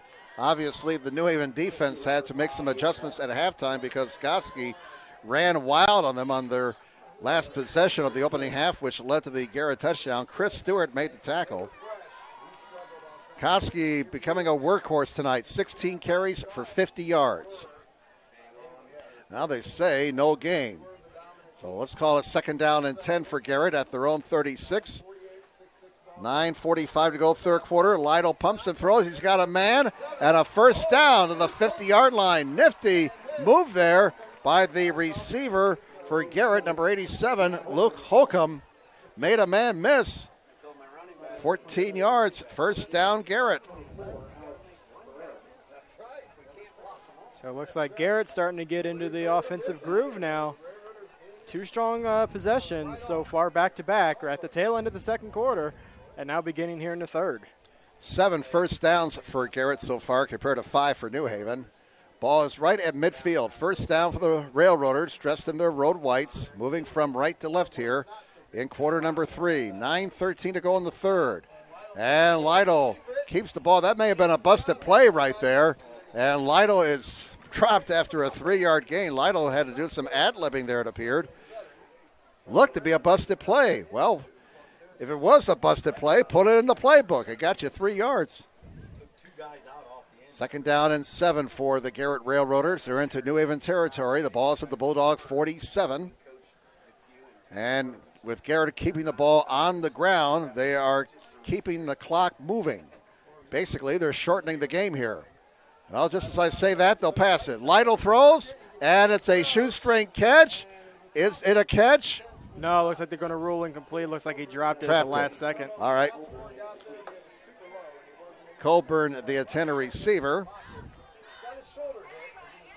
That was Lytle's 9th pass of the game. He's 5 for 9 so far for 54 yards unofficially. Line the gain is the 40.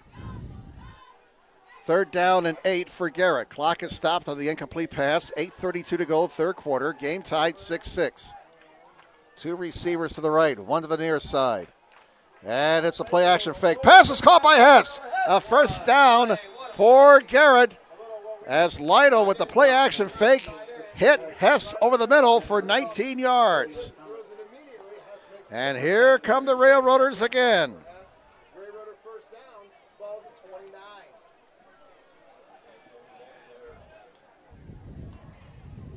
You're on my cord there, my man. I do apologize. As I said, a bit of a awkward setup here as our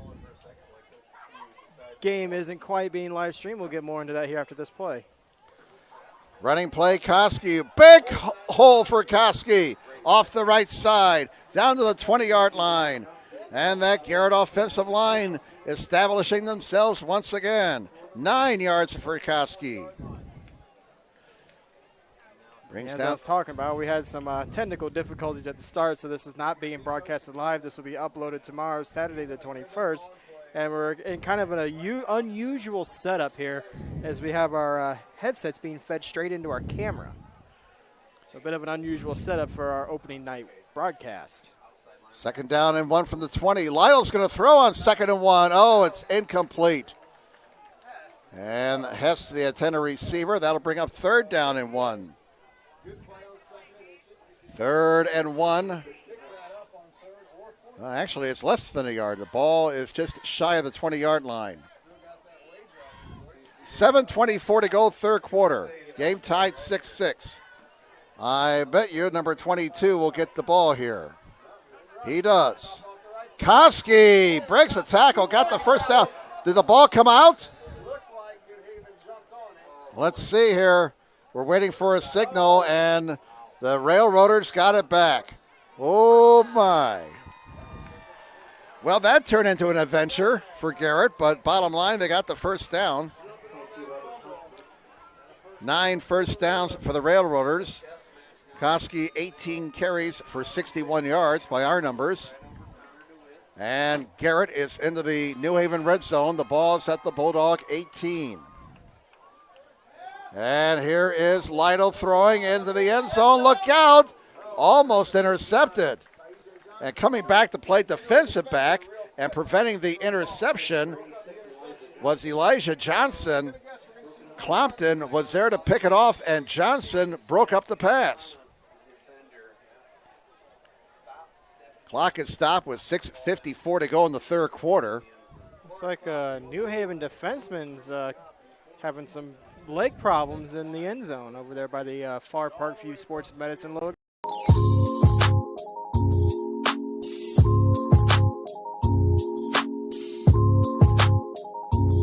There are tons of benefits to using compression therapy, but my favorite are speeding up muscle recovery, reducing swelling and inflammation, and improving my athletic performance.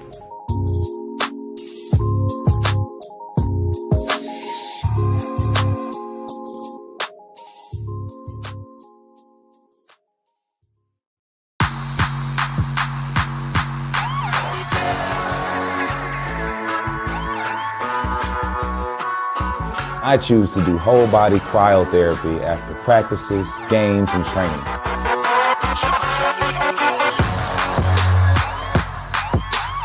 It reduces inflammation in my muscles and allows me to move more agile throughout my profession.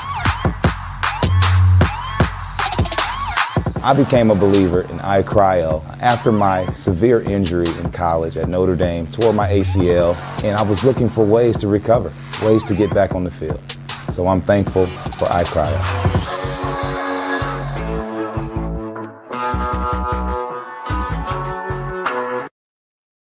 I'm Jim Measle, Brandon Porter alongside. Joe Hacker's our cameraman tonight. So we're ready to resume action. 6:54 to go, third quarter, tied 6-6.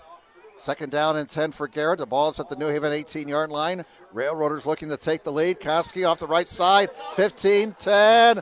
Got a first down, right down the marker, I do believe. Waiting for a signal from the officials. They put the ball down right at the 8. He's right at the marker. And first down, first and goal for Garrett. Again, a shout out to that offensive line for the Garrett Railroaders. They have been dominating this game since late in the first half. They are opening up big holes for Robert Koski now on the right side of the line. Here goes Koski again. 5. Rumble, young man, rumble. Robert Koski, give that man 6 points, and the Garrett Railroaders have the lead with 6:18 to go in the third quarter. Great run play there by Koski. His second touchdown of the game. Finds the opening and leaps into the end zone, able to get over the defender. 12-6 is our score. Garrett with the lead over the New Haven Bulldogs. 6:18 left here in the third quarter. And we'll check out the extra point attempt. The last one went off the left upright. They will not chase points. Chase Leach, I didn't mean that as a pun, by the way. Chase Leach will try the extra point. Low snap, look out. Leach got the kickoff, and it's no good. So the low snap costing Garrett right there. We're 0 for 3 on conversions in this game. So we got a new score on the board with 6:18 to go in the third quarter. It's Garrett 12 and New Haven 6. Again, it is pretty much a good, strong drive by the Garrett Railroaders as they were able to get both through the air and on the ground, but the ground game being led strong by Robert Koski, again, the junior for Garrett, as he's having a very strong opening night here for Garrett. I got a feeling Robert Koski is going to get his name in the paper tomorrow. And, again, you got to give a lot of credit. Keith Jackson used to call them the Big Uglies. But that offensive line for Garrett has been sensational in their 2 touchdown drives. Those guys on the line, they never get enough pub. Definitely might see him on the highlight zone on Wayne 15 tonight. 6:18 to go, third quarter. Garrett 12, New Haven 6. And I am officially putting the New Haven Bulldogs on upset alert. Waiting for the kick now. This is Braden Kennedy, number 34, kicking off for the Railroaders. High, short kick, another pooch kick, taken at the 31 to the 35 and diving forward to near the 40-yard line. Once again, that was Trevian Thomas. And so New Haven, with a relatively short field here, they will start around their own 40-yard line, trailing for the first time tonight. First down for New Haven at their own 41-yard line. Yeah, it looks like a good position for New Haven. Definitely will need to convert on this as they are almost at the 50-yard line, like you said, on the 41. Well, Bill Walton would say, somebody step up. Somebody has to step up now for New Haven. 3 receivers. And Williams scrambling around. Can't find a receiver. Now throws one deep. Look out, he's got a man. Oh, my goodness. Oh, that was 6 points. Mercy.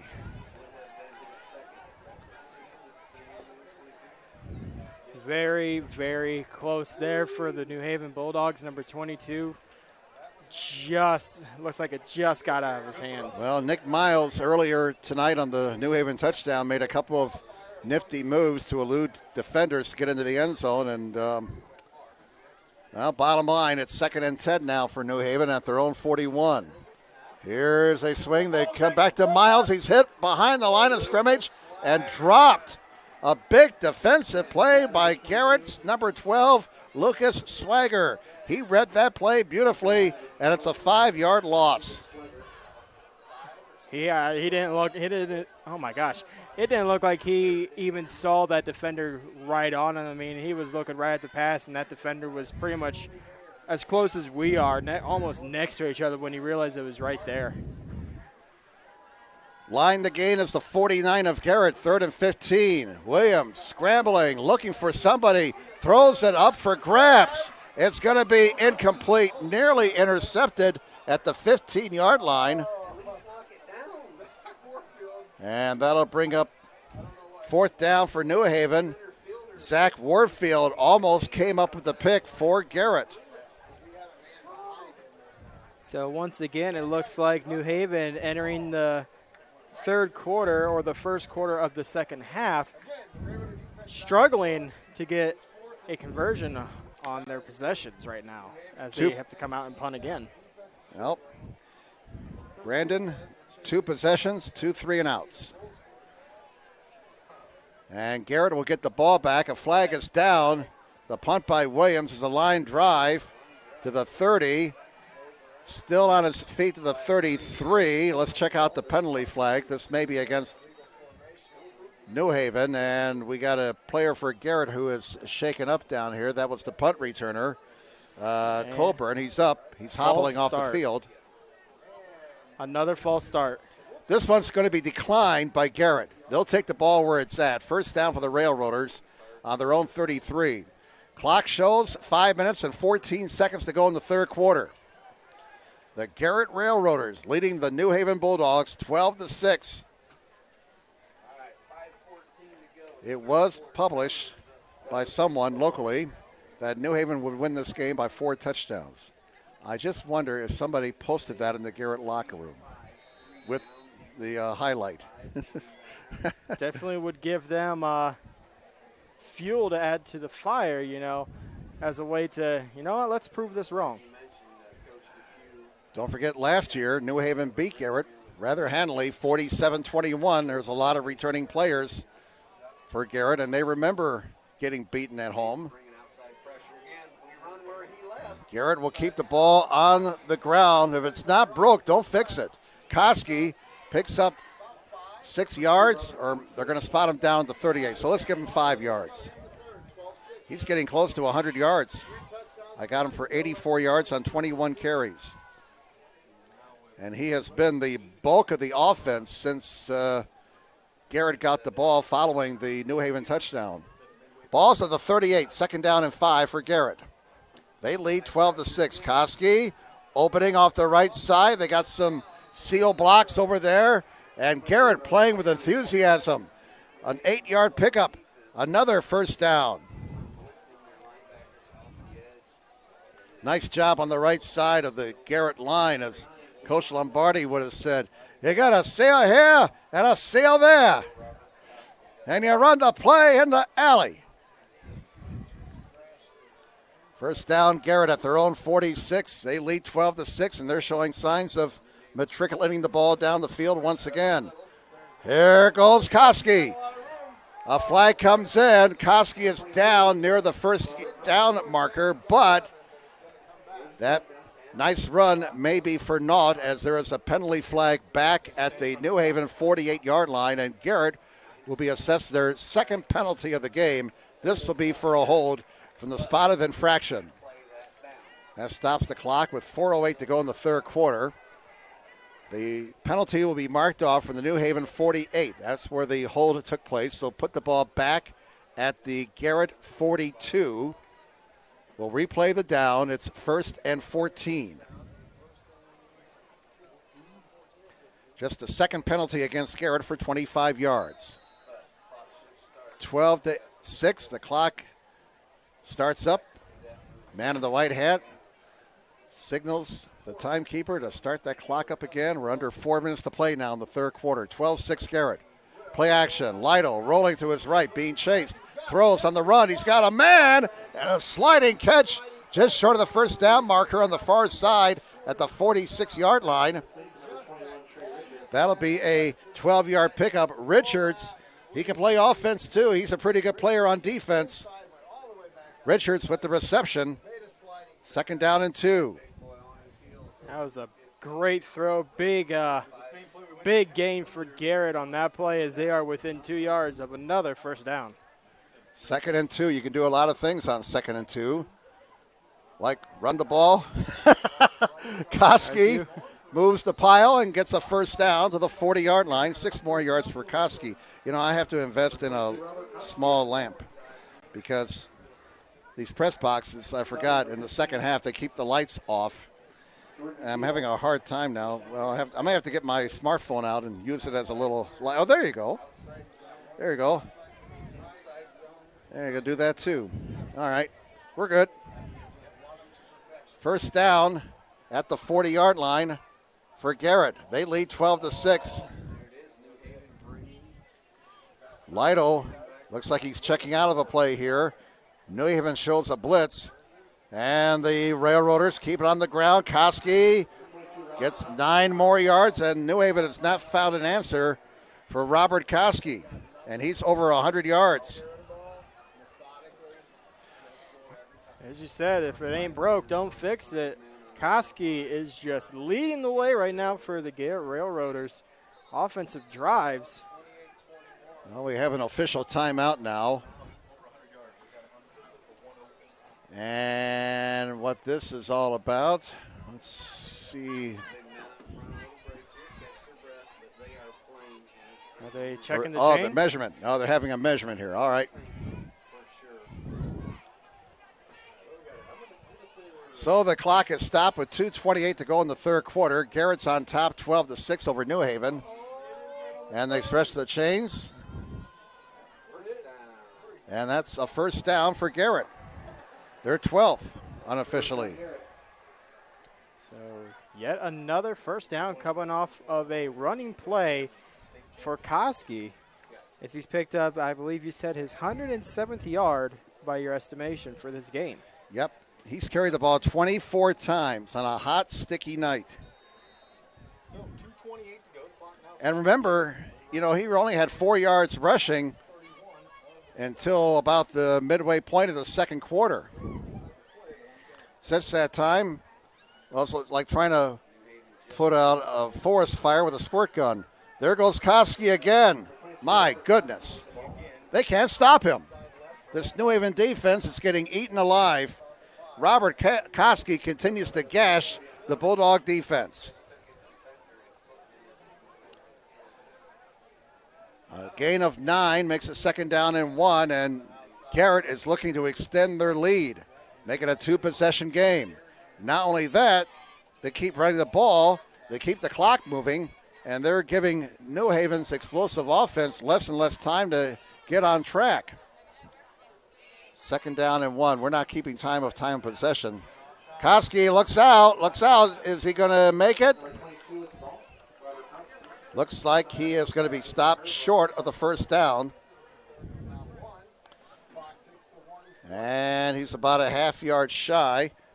Looks like Trevigan Thomas came up from the secondary to make the stop. We mentioned earlier he had 45 tackles last year for New Haven. So no gain. They finally stopped him. Let's see. 3rd down and a yard. A minute to go in the 3rd quarter. New Haven getting a 12th man off the field in a hurry. Koski off the right side has the 1st down with room to spare. He needed 1. He got 3. 1st down, number 13 for Garrett, compared to 5 for New Haven. Like I said, we don't keep track of time of possession, but Garrett's got to have a huge edge in that department right now. New Haven has had 2 possessions in the second half, both of them 3-and-outs. As you said, Garrett keeping the ball on the ground keeps the clock running as they're down to 41 seconds and counting here in the 3rd quarter. 10 on the play clock. Garrett is in the New Haven red zone. 1st down at the Bulldogs' 19-yard line. Lytle keeps the ball. May have been a busted play again. Lytle covers up the ball, and he gets driven back. They'll give him his forward progress, which was 2 yards. That might be the last play of the 3rd quarter. And Garrett is in no hurry. So the 3rd quarter will come to an end after 3 quarters of play. It's the Garrett.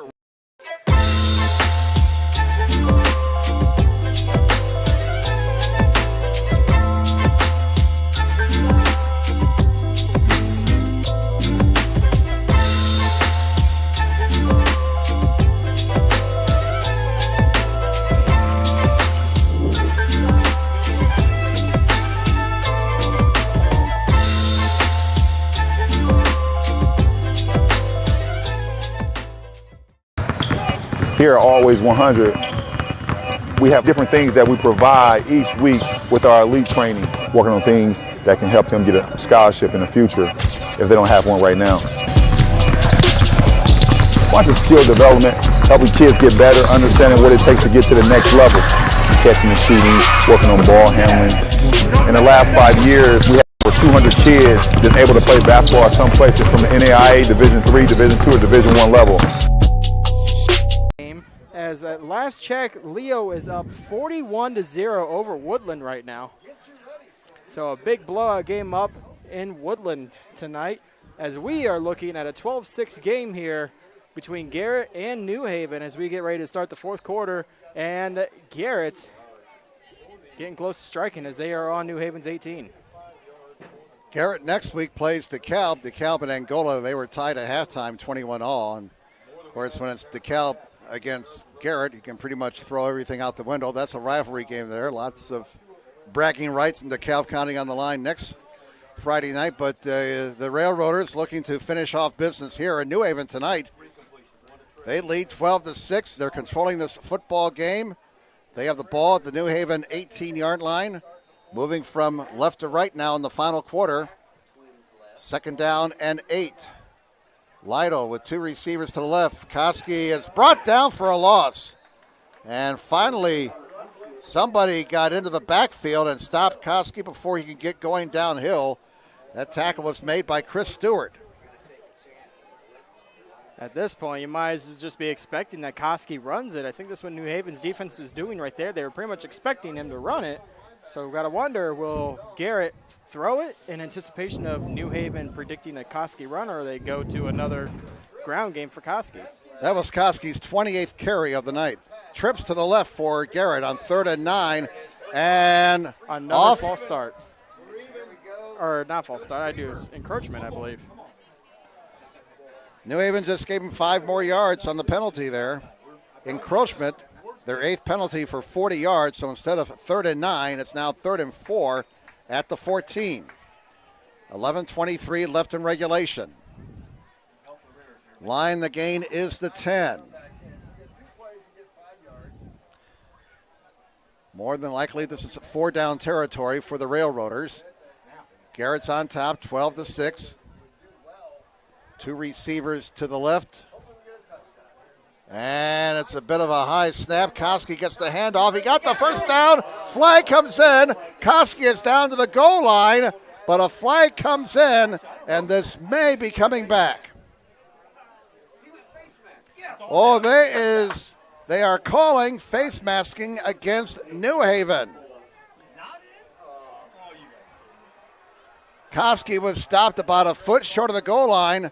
A face mask penalty on New Haven. That penalty will be declined, and Garrett will set up first and goal about a foot away from the New Haven goal line.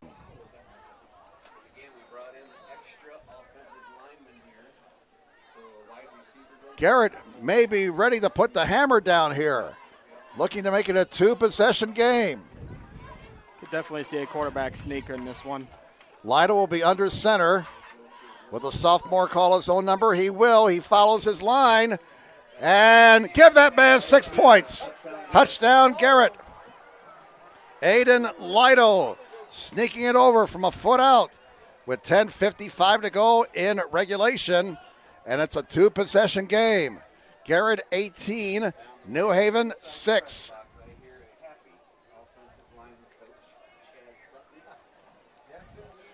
It looks like Garrett will go for 2. I don't see their kicker out there, Chase Leach.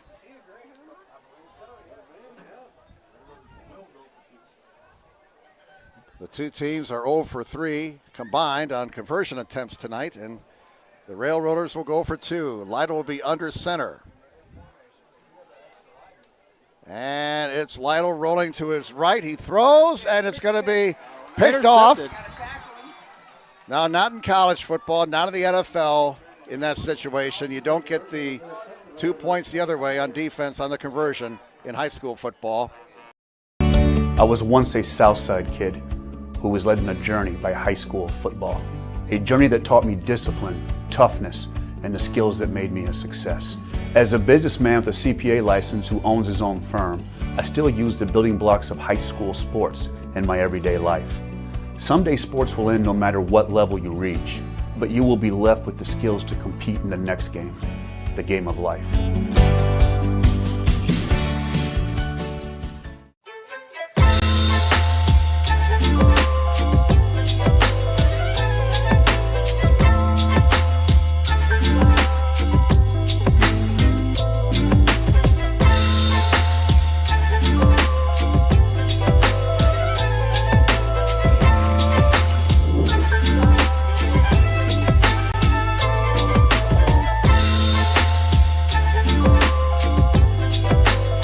Is brought to you by SummitCitySports.com.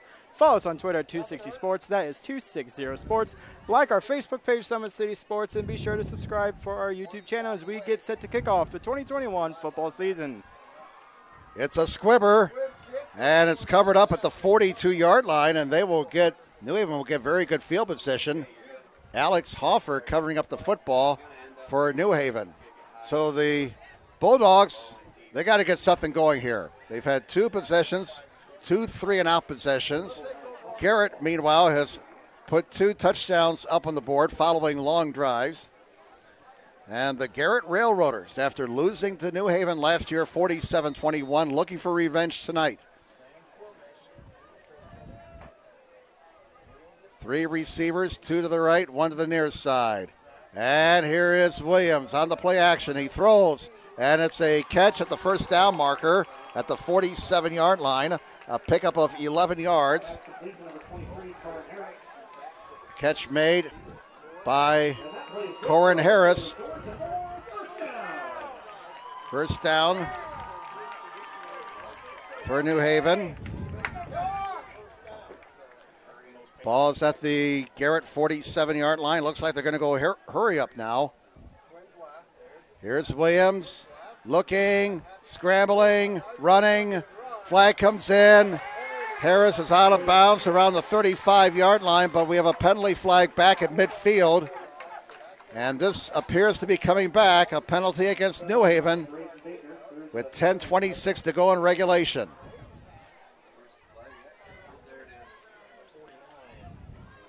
Holding against New Haven. It looks like the flag was thrown at the Garrett 49. And so they'll mark it off from there. That'll be 9 penalties against New Haven. 9 penalties for 50 yards. Ball be back at the Bulldog 41-yard line. First down, and again, the Bulldogs are behind the markers because of penalties. First and 22. The line the gain is the Garrett 37. 10:15 left in regulation. The clock is moving. Here is a running play, and up the middle, a big gain. Almost 9 yards to midfield as DeWalt carries the ball. Jordan DeWalt picking up 9 yards.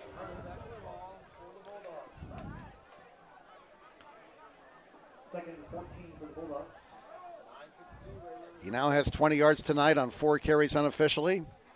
Second down and 13. Actually, second and 14 at the 49. Play action. His pass is high, and it's incomplete. Williams and Graham missing connections on the far side. That was the 20th pass of the night for Williams. 9:37 to go in regulation. Garrett 18. New Haven 6. Line the gain again. It's the Garrett 37. And New Haven may be in a situation, if they don't get it here on third down, they would have to go for it on fourth down, trailing by 12 points. 3 receivers, 2 to the right. Williams throws over the middle. Got a man. Caught inside the 25, down to the 20-yard line. Mylan Graham. Gain of nearly 30 yards, and New Haven's in business.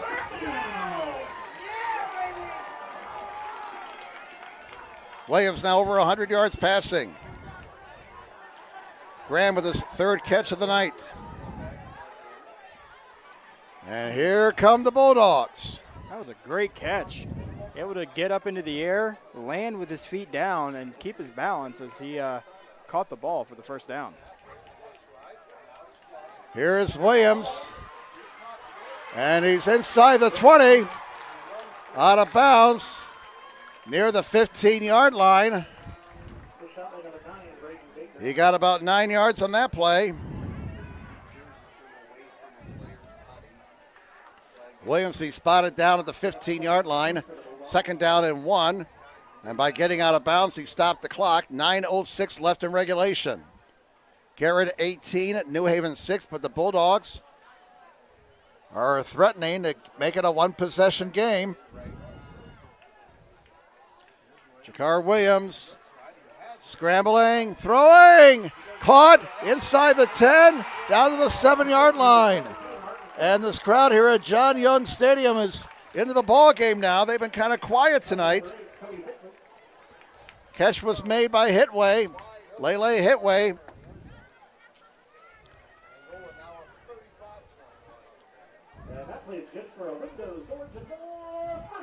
First down at the Garrett 8-yard line. First and goal for New Haven. 8:58 left in regulation. New Haven's best possession of the second half, and now we have a official stoppage here.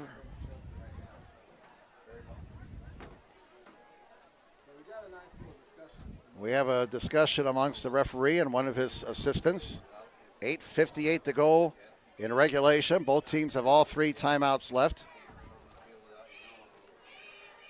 Apparently, one of the New Haven players tried to run onto the field without his helmet, and he'll have to go out. He won't be allowed to take part in this play. Jakar Williams throwing the ball with authority on this possession.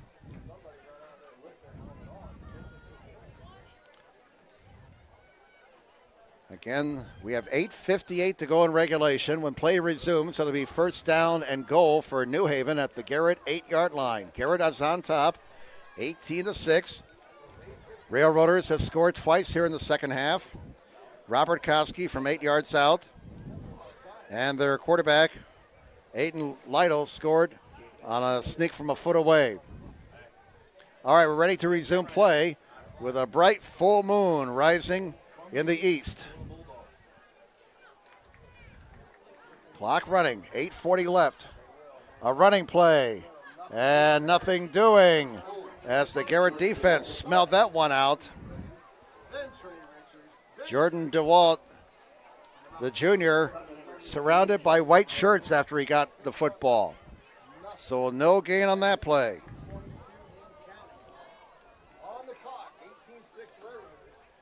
Clock is down to 8:16.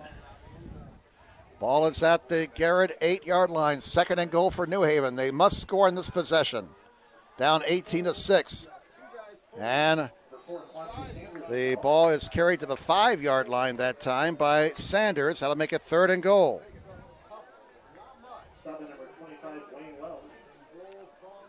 Tackle was credited to number 25, Wayne Wells, 6 foot 170 junior. Ball is spotted at the 6. 3rd and goal. Clock continues to run. 7:40 remaining in regulation. Garrett 18, New Haven 6.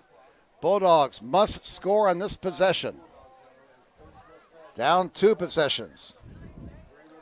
And Williams play action, rolling to his left. He calls his own number to the 5, to the goal line. Give that man 6 points. Rumble, young man, rumble. Touchdown, New Haven. With 7:20 left in regulation. Still plenty of time. Jakar Williams. He scored 7 touchdowns last year on the ground. He gets his first on the ground right there with 7:20 left. A 6-yard scamper for Williams, 18-12.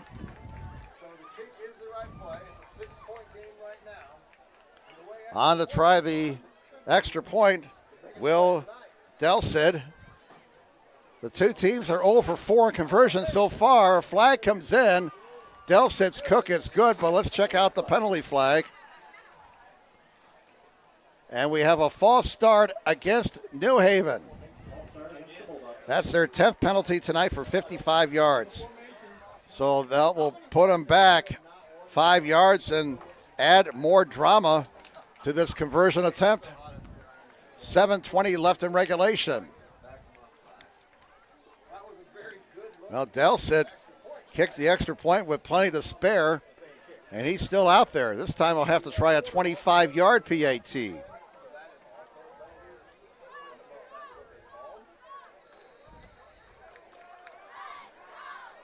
As we await the PAT from Will Delsid. Another flag comes in. This time the kick is blocked. The kick is blocked. Now this penalty if it's against New Haven, Garrett will decline it. And we'll stay at 18-12. Substitution infraction on New Haven.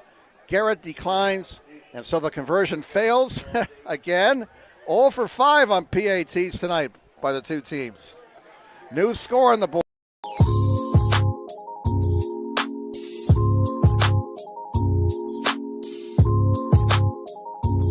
There are tons of benefits to using compression therapy, but my favorite are speeding up muscle recovery, reducing swelling and inflammation, and improving my athletic performance.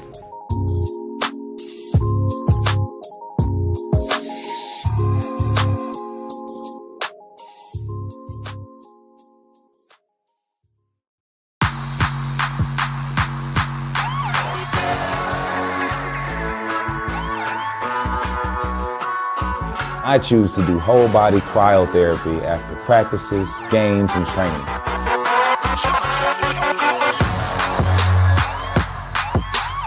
It reduces inflammation in my muscles and allows me to move more agile throughout my profession. I became a believer in iCryo after my severe injury in college at Notre Dame, tore my ACL, and I was looking for ways to recover, ways to get back on the field. So I'm thankful for iCryo.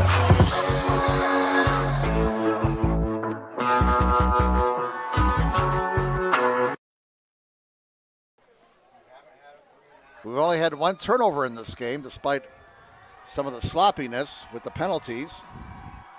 Here's the kick, and it's a dandy. Down to the 6-yard line. Up to the 15, to the 20, and knocked down is Colbert. And he was hit pretty good right there. They credit the tackle to Jay Mayers. All right, 7:15 remaining in regulation. Kind of surprised they didn't go with an onside kick there. Or a squib kick, I think as you call them. Oh, just like the coach for the New Orleans Saints in the Super Bowl a few years ago. They will run it for a couple of yards. This is what Garrett wants to do. They want to keep grinding that ball. Koski carries it for 2 more yards. That was his 30th carry of the night. He'll be first in line for the Whirlpool after this one. He's rushed it 30 times for 132 yards and 2 touchdowns. 2nd down and 8 for Garrett. The ball's at their own 25-yard line. Their lead is now 6, 18-12. Play action, Lytle's pass. It's caught. 25, 30, and close to a first down as Hess made the catch. Play action fake to Koski. Hess has had a solid game tonight for Garrett, and he got enough yardage to move the sticks. First down number 15 for the Railroaders. Lytle close to 100 yards passing. That was Hess's 4th catch of the game for about 50 yards. More importantly, Garrett keeps the clock moving by moving the sticks. 6:16 remaining. First down for the Railroaders at their own 35. New Haven shows blitz. Koski off the left side, nothing doing. He is dropped for a loss at the 32-yard line. Jarrell Jackson made the stop for New Haven. They will spot Koski down at the 33, so he lost 2. 2nd down and 12 for the Railroaders at their own 33-yard line. Clock continues to move. Right now, the clock is Garrett's 12th man. 5:42 remaining. 18-12 favor Garrett. And now a whistle, an official stoppage here. And we have another equipment issue. We do on the New Haven side, so they got to make a substitution.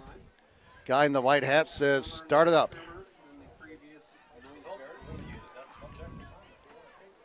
Here's the snap on 2nd and 12, and Lytle throws into the right flat. It's caught by Hess. He's to the 40-yard line, stopped 5 yards short of the first down. It'll be 3rd down and 5. Thomas made the tackle for New Haven, a gain of 7. That was Hess's 5th catch of the game for 56 yards. Line the gain is to 45. 5:10 remaining in regulation. The clock is moving. It's 18-12, favor Garrett. Railroaders face 3rd and 5 from their own 40-yard line. Play clock is at 10. Lytle may be checking into another play here. Under 5 minutes to play. And Lytle hands it off to Koski, and he is hit. Did not get back to the line of scrimmage. Big defensive play by Isaac Carswell. One of the best defensive football players in the Fort Wayne area. Carswell making a big play defensively, and Garrett will have to kick the ball away. That was a great matchup there. Koski, a great running back. Carswell, a great linebacker. Down to 4:22. Lytle will have to punt the ball away. New Haven has all 3 of their timeouts left. Garrett has all 3 of their timeouts left. Play clock is at 3. It's at 2. Lytle's punt. The flag is down. It's high, and it's a bit of a shank. And it's out of bounds near the New Haven 35. There is a penalty flag down. Illegal shift against Garrett. And I think New Haven will take the ball where it's at, which is their own 35-yard line. Well, waiting for a signal from the man in the white hat. And Coach Coach Kyle Boer says, we do not want that penalty. We'll take the ball where it's at, 35-yard line. So here we go, folks. As Betty Davis said a few years ago, fasten your seatbelts. 4:01 to go in regulation. It's the Garrett Railroaders 18 and the New Haven Bulldogs 12. Scoring update, Leo has defeated Woodland by a final of 43-12. Concordia is up 35-6 going into the fourth quarter in their game, and it's 31-14 Homestead in the fourth quarter. First down and 10 for the New Haven Bulldogs. They're 65 yards away from the end zone and a tying touchdown. A touchdown ties it. If they tack on the conversion, they'll take the lead. They have all three of their timeouts left. 4:01 to go. A dramatic conclusion coming up here at John Young Stadium. And Williams, play action, scrambling around. And he'll throw on the run. It's caught to the 40-yard line. They picked up 25 yards.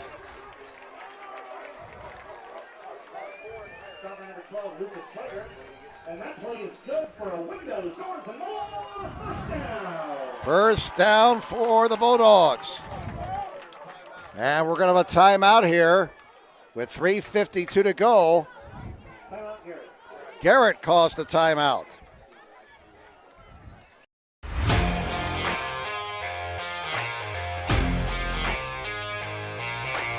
I came into PSM my freshman year after volleyball. Just coming here just really improved mentally and physically. I brought in my strengths. I came in and I learned how to grow as an athlete. I mean, I've gotten stronger, sprint faster, get up higher. My jump has elevated. Working with Tyler, he built up my endurance for everything, whether it's in weights, sprints. All across the board, we just keep working. And I have athlete development at Warsaw High School that I go to. And so I send him my thing every day. And he changes what we do in here to adapt to what we do there. High school volleyball, when you can go up to 5 sets, being able to outwork everybody and still being able to put in that 100% was huge for me. PSM performance definitely helped me mentally. I know I can beat out people. I know I can work for what I have, and I know I can even go to the next.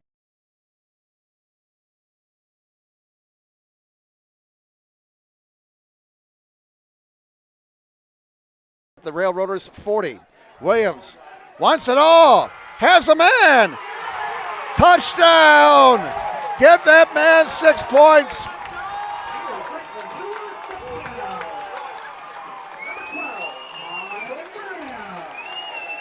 Mylan Graham with the 40-yard touchdown reception.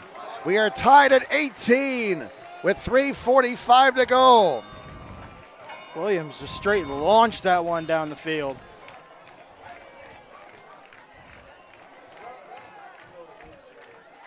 Great pass. This New Haven offense, like nitroglycerin, you never know when it's going to explode.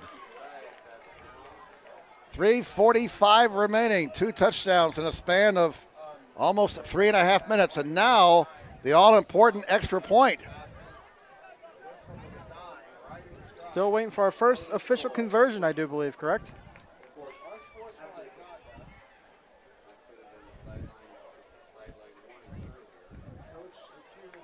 We have a delay here before the extra point.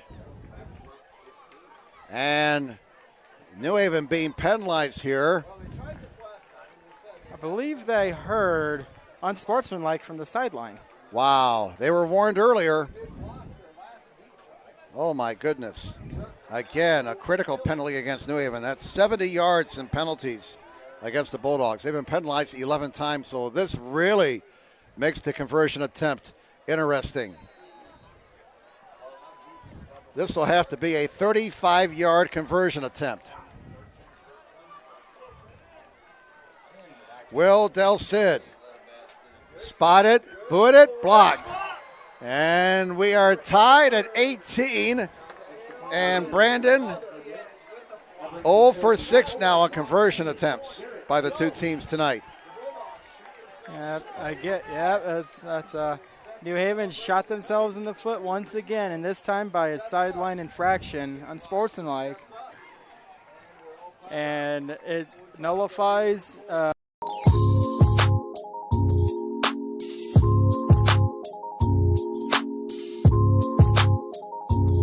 There are tons of benefits to using compression therapy, but my favorite are speeding up muscle recovery, reducing swelling and inflammation, and improving my athletic performance.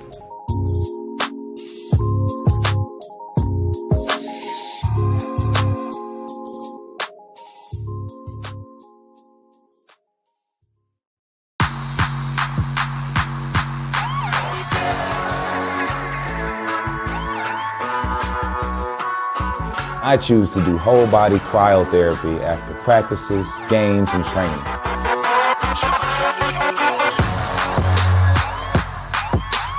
It reduces inflammation in my muscles and allows me to move more agile throughout my profession. I became a believer in iCryo after my severe injury in college at Notre Dame, tore my ACL. Count. Graham has 4 receptions for 97 yards. Here's the kickoff. It's a line drive down to the 15-yard line, to the 20, to the 25, and up to the 30-yard line. A decent return by Richards. Trey Richards returning that kickoff. Pereira made the tackle, Alex Pereira for New Haven. So here we go, folks. We have 3:39 remaining in regulation. Garrett ball at their own 29-yard line. First down. Railroaders had a 2-touchdown lead, but New Haven has rallied to tie the game. First down for Garrett at their own 29-yard line. 3 receivers, 2 on the left, 1 on the near side. Aiden Lytle has been solid tonight at quarterback. The sophomore fires, and it's caught and hit immediately. And New Haven finishing their tackles defensively here on the last couple of plays for Garrett. Hess made the catch, and he paid the price.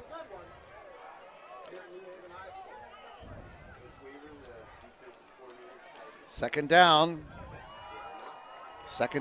We got Lytle passing for 107 yards tonight so far. Second down and 8 at the 31 for Garrett. Clock is down to 3:06 to go. Plenty of time on the play clock. 10 seconds. And Lytle takes the snap, steps up, and he's under pressure. Lytle got away and got about 3 yards. Lytle ad-libbed his way for 3 yards on that play, eluding some very heavy pressure. 2:47 to go, and we have a timeout here. Looks like I believe New Haven called it. I didn't see the referee signal which team called the timeout. I believe New. I was once a Southside kid who was led on a journey by high school football. A journey that taught me discipline, toughness, and the skills that made me a success. As a businessman with a CPA license who owns his own firm, I still use the building blocks of high school sports in my everyday life. Someday sports will end no matter what level you reach, but you will be left with the skills to compete in the next game, the game of life.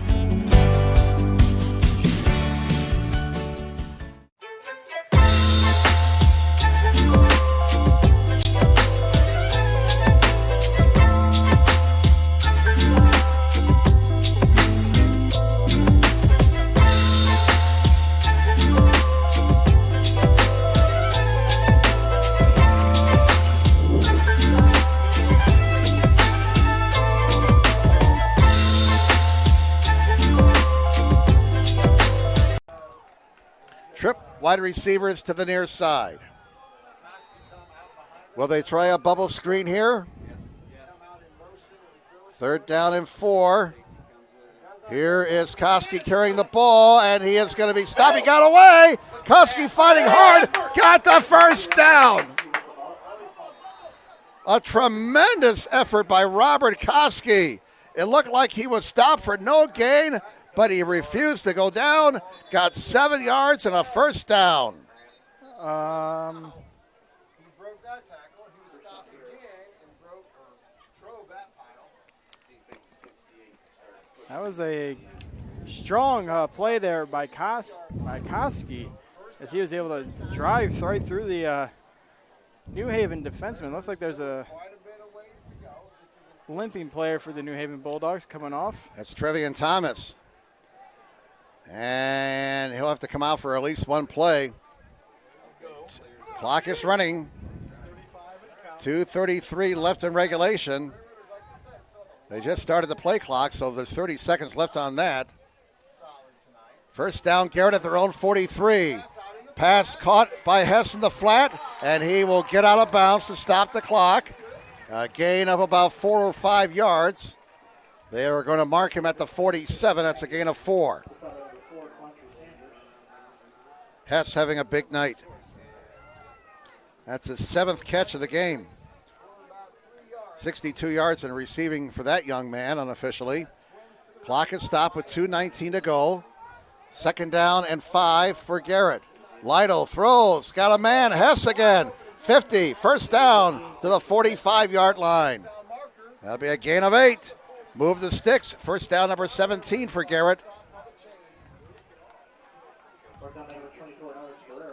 And the Railroaders have turned the momentum back to their side.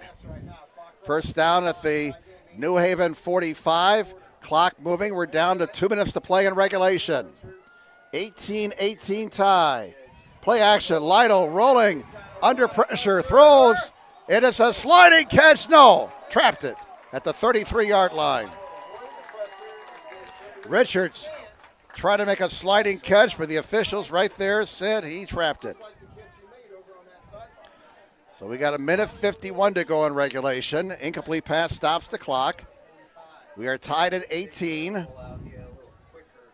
Second down and 10 for Garrett at the New Haven 45-yard line.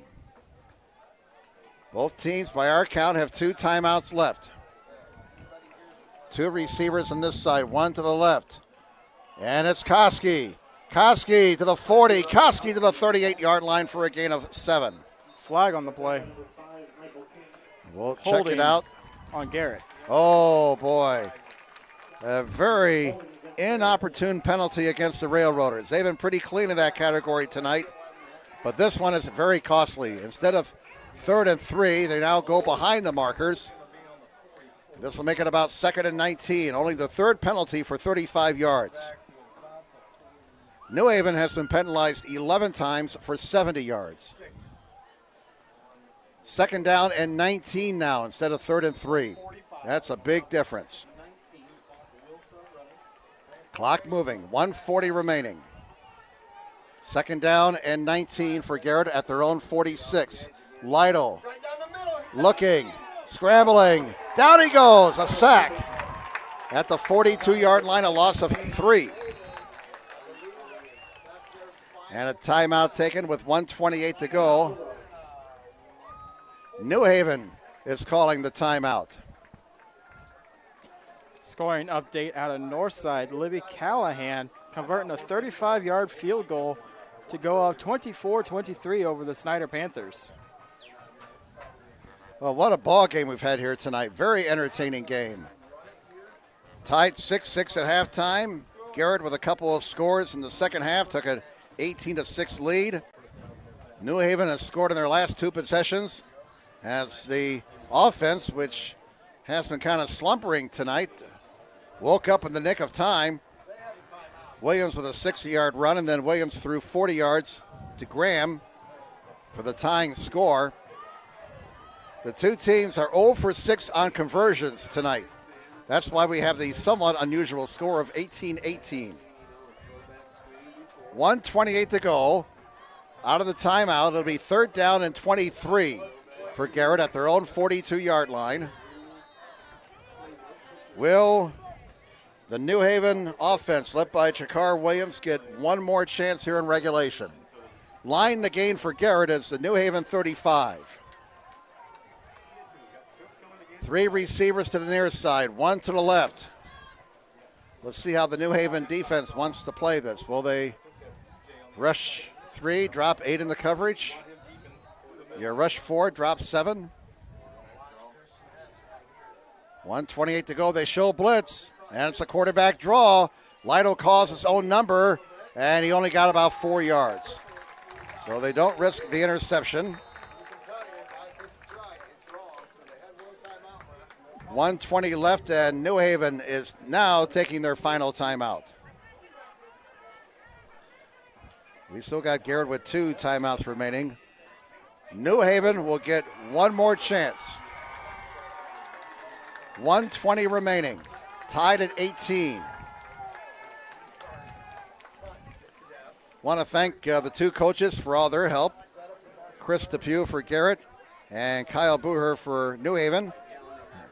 Want to thank coaches for their help in helping us prepare for tonight's broadcast here on SummitCitySports.com. Jim Measle here along with Brandon Porter. Our cameraman's Joe Hacker. We've had to go to plans B and C tonight. Unfortunately, some gremlins running around with the IT equipment, right? Yeah, I don't know what was going on. Our mini recorder just would not respond to our equipment. It would not feed a video signal to our live output, so we're having to resort to recording this on our video camera and have it uploaded with by either Saturday or Sunday this weekend up on our website and on YouTube. Lytle will punt the ball away. He needs a good punt here. And he gets off a high kick towards the near side and will take a New Haven bounce and is killed by Garrett at the New Haven 26-yard line. So remember now, we're tied at 18, so New Haven they don't necessarily need a touchdown. A field goal will suffice. They got 1:10, and by our count, no timeouts. So you figure they got to get that ball inside the 20 of Garrett to have a chance at a field goal. Ball is at the 27-yard line, and Jakar Williams and company will go back to work. They have scored in their last 2 possessions. 18-18 tie with 1:10 remaining. And Williams throws short. Needs to get out of bounds. He does. Stops the clock. Got a first down. Great effort there after the catch by Corin Harris. 12-yard pickup. And more importantly, he got out of bounds to stop the clock. First down, New Haven at their own 39-yard line. Clock is stopped with 1:04 remaining in regulation. Tied 18-18. 3 receivers, 2 to the right, 1 to the near side, 1 step back. And whistles. We got a false start against the Bulldogs. That's their 12th penalty in this game. Well, you talk about a dirty dozen. That's yet another false start is the key problem with the Bulldogs. And moves the ball back to the New Haven 34-yard line. First down and 15. 75 yards in penalties against the Bulldogs tonight. Williams looking, throws short. He has his man. That's Graham. Graham got out of bounds to stop the clock. They got the penalty yardage back and then some, 14 more yards. And it's 2nd down and 1 for New Haven. The ball is just over their 47-yard line. The clock is down to 57.6 seconds to go. Game tied 18-18. New Haven trying to pull out an exciting comeback victory here. Here's Jakar Williams. Scrambling to his right. Throws on the run. Incomplete. And nobody was in the vicinity. Although he's outside the tackle. And they are saying incomplete. No flag. So 3rd down and 1 now at the 48-yard line for New Haven. The clock shows 49.1 seconds remaining. New Haven is out of timeouts.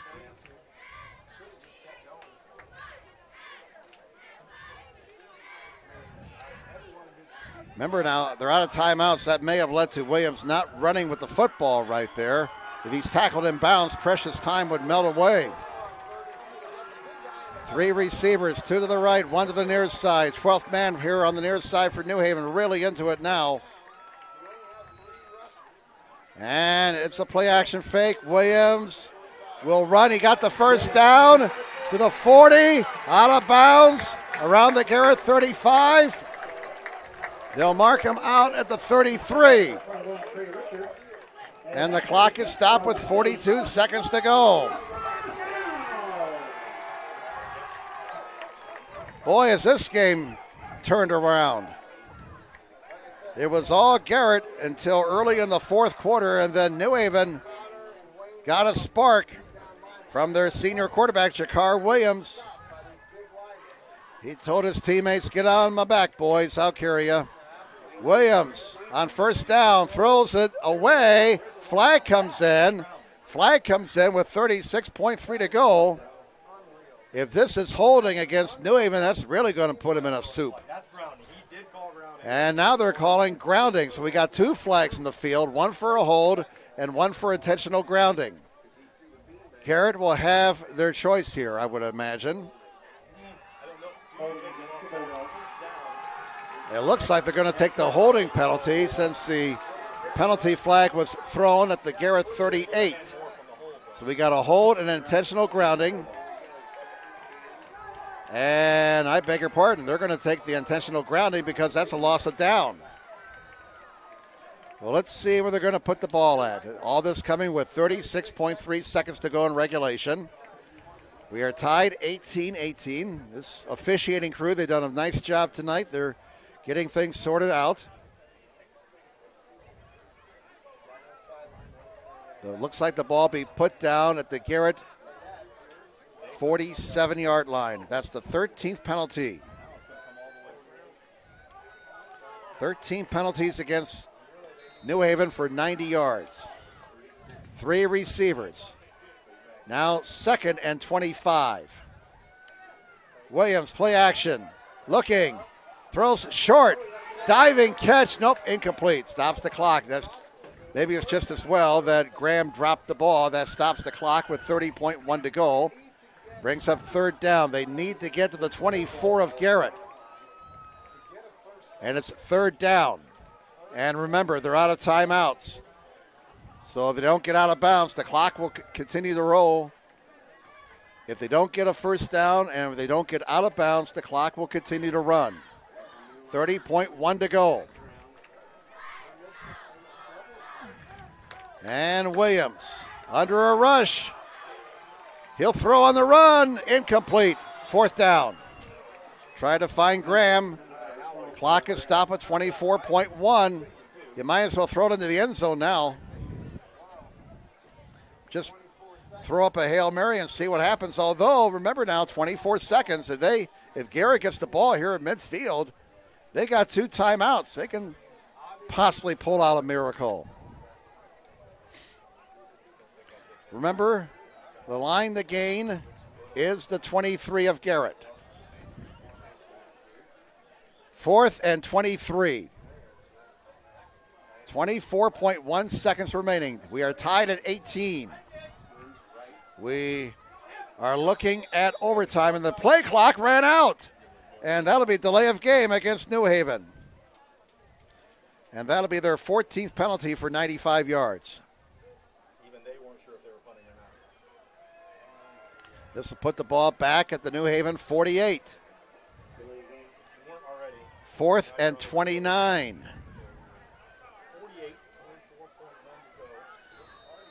Line the gain is the Garrett 23.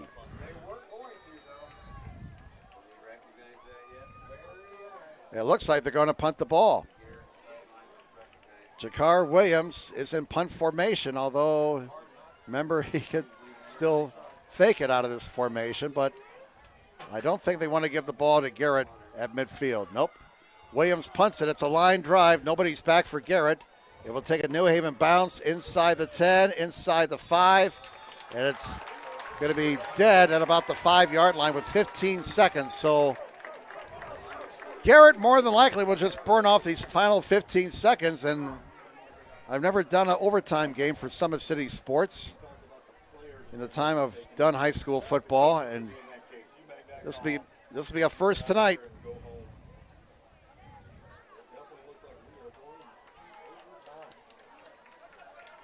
Ball's at the 15, or rather at the 5-yard line for Garrett, and they're just going to snap it and take a knee. And we'll play overtime. There it is. All right. New Haven's out of timeouts. Guy in the white hat says to the timekeeper, will you please start that clock? 8, 7, 6, 5. And folks, we're going to overtime. We are through regulation. Welcome to the Summit City, home to the 260s dedicated high school athletes and fans. Each victory and celebration captured by our cameras. Treasure the highlights from the Summit Athletic Conference this season, or complete games live or on demand. After all, nobody's more proud to call Fort Wayne home than SummitCitySports.com.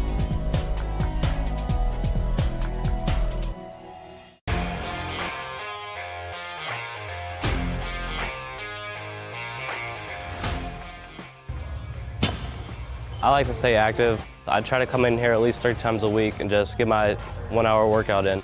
Since September, I think I've put on 22 pounds of muscle. I think my vertical has gone up plus 5 inches. I've gotten a lot faster since then too. I can hit the ball further. In football, I can push people around more. It's basketball easier too. Just being stronger just makes everything easier. Brandon started with gym rats basketball training. After one of the sessions, he came up to me and he wanted to know if he could do more. So Brandon started the EDGE program in November in addition to the club training he was doing because it offers personalized programming for his athletic goals. PSM Performance uses a long-term athletic development pyramid. At such a young age, it's really good for Brandon to set the foundation of athletic development. Since he is in season all year round, he has to be ready for all the physical demands. So he does a lot more strength training just because in basketball he sprints and cuts a lot. In baseball he's doing a lot of sprinting. In football he does a lot of sprinting and jumping. So preparing him to withstand the physical demands of those games, he does a lot more strength training. I like all the lower body stuff the best. I do goblet squats, split squats, back squat, front squat, a lot of those. Tyler knows what's best for me. He always points me in the right direction. He just pushes me to go harder every day. I was once a Southside kid who was led on a journey by high school football. A journey that taught me discipline, toughness, and the skills that made me a success. As a businessman with a CPA license who owns his own firm, I still use the building blocks of high school sports in my everyday life. Someday sports will end no matter what level you reach, but you will be left with the skills to compete in the next game, the game of life. They're going to go with Elise Koski with at least one play. He's had a fantastic night. We've had him carrying the ball 34 times for about 145 yards. On the first play from scrimmage, it's Koski up the middle. Boom, boom, boom. He gets to the 5. Boy, oh boy. No, kind of called that one, but it's to be expected. Koski with his 35th carry of the game. Gaines looks like about 5 on the play. He has been a load tonight for that New Haven defense. The ball is at the 5. 2nd and goal for Garrett. They have the first possession of overtime. Tied at 18. And it's Koski again. Koski has stopped at the 3, maybe leaned forward to the 2. So that brings up 3rd down. 3rd down. Let's see where that ball is spotted. Just over the conversion line. So it's about 3rd and 2.5 yards away for the Garrett Railroaders. Tied at 18. Koski, the lone setback. He's got the ball again. Drives forward and gets driven back. He has stopped about 4 to 5 feet shy of the goal line. Here we go, folks. 4th down. And the 12th man here at New Haven yelling for the defense to come through. It looks like the ball is just over a yard away. Tied at 18. Garrett will go. No field goal here. They want the 6 points. Koski has carried it. Every play here in overtime. Lido's under center. And they blitzed it, and it's a fumble. New Haven blitzed defensively. They force a fumble and turn Garrett away. Wow, they timed that perfectly. They timed that blitz perfectly, and that play had no chance whatsoever. That was a great shutdown effort there by the New Haven defense, and now they got the opportunity to put this away as they have come from behind, being down 18-6 with about 10:55 left in the fourth quarter was when the Garrett Railroaders took the 18-6 lead, and since then the Bulldogs have come back to tie it. So New Haven with a golden opportunity to pull this game out of the fire. All they need is any sort of score. And it's a running play to the 10, to the 5, down to the 4. Hard running up the middle by Quentin Sanders. Sanders right up the gut. Picked up 6 yards to the 4. Now 2nd and goal. New Haven's defense getting the job done on Garrett's possession. Now the offense with a chance to win the game for the Bulldogs. 2nd and goal from the 4. Fumble on the snap. Scramble. Did Garrett recover that?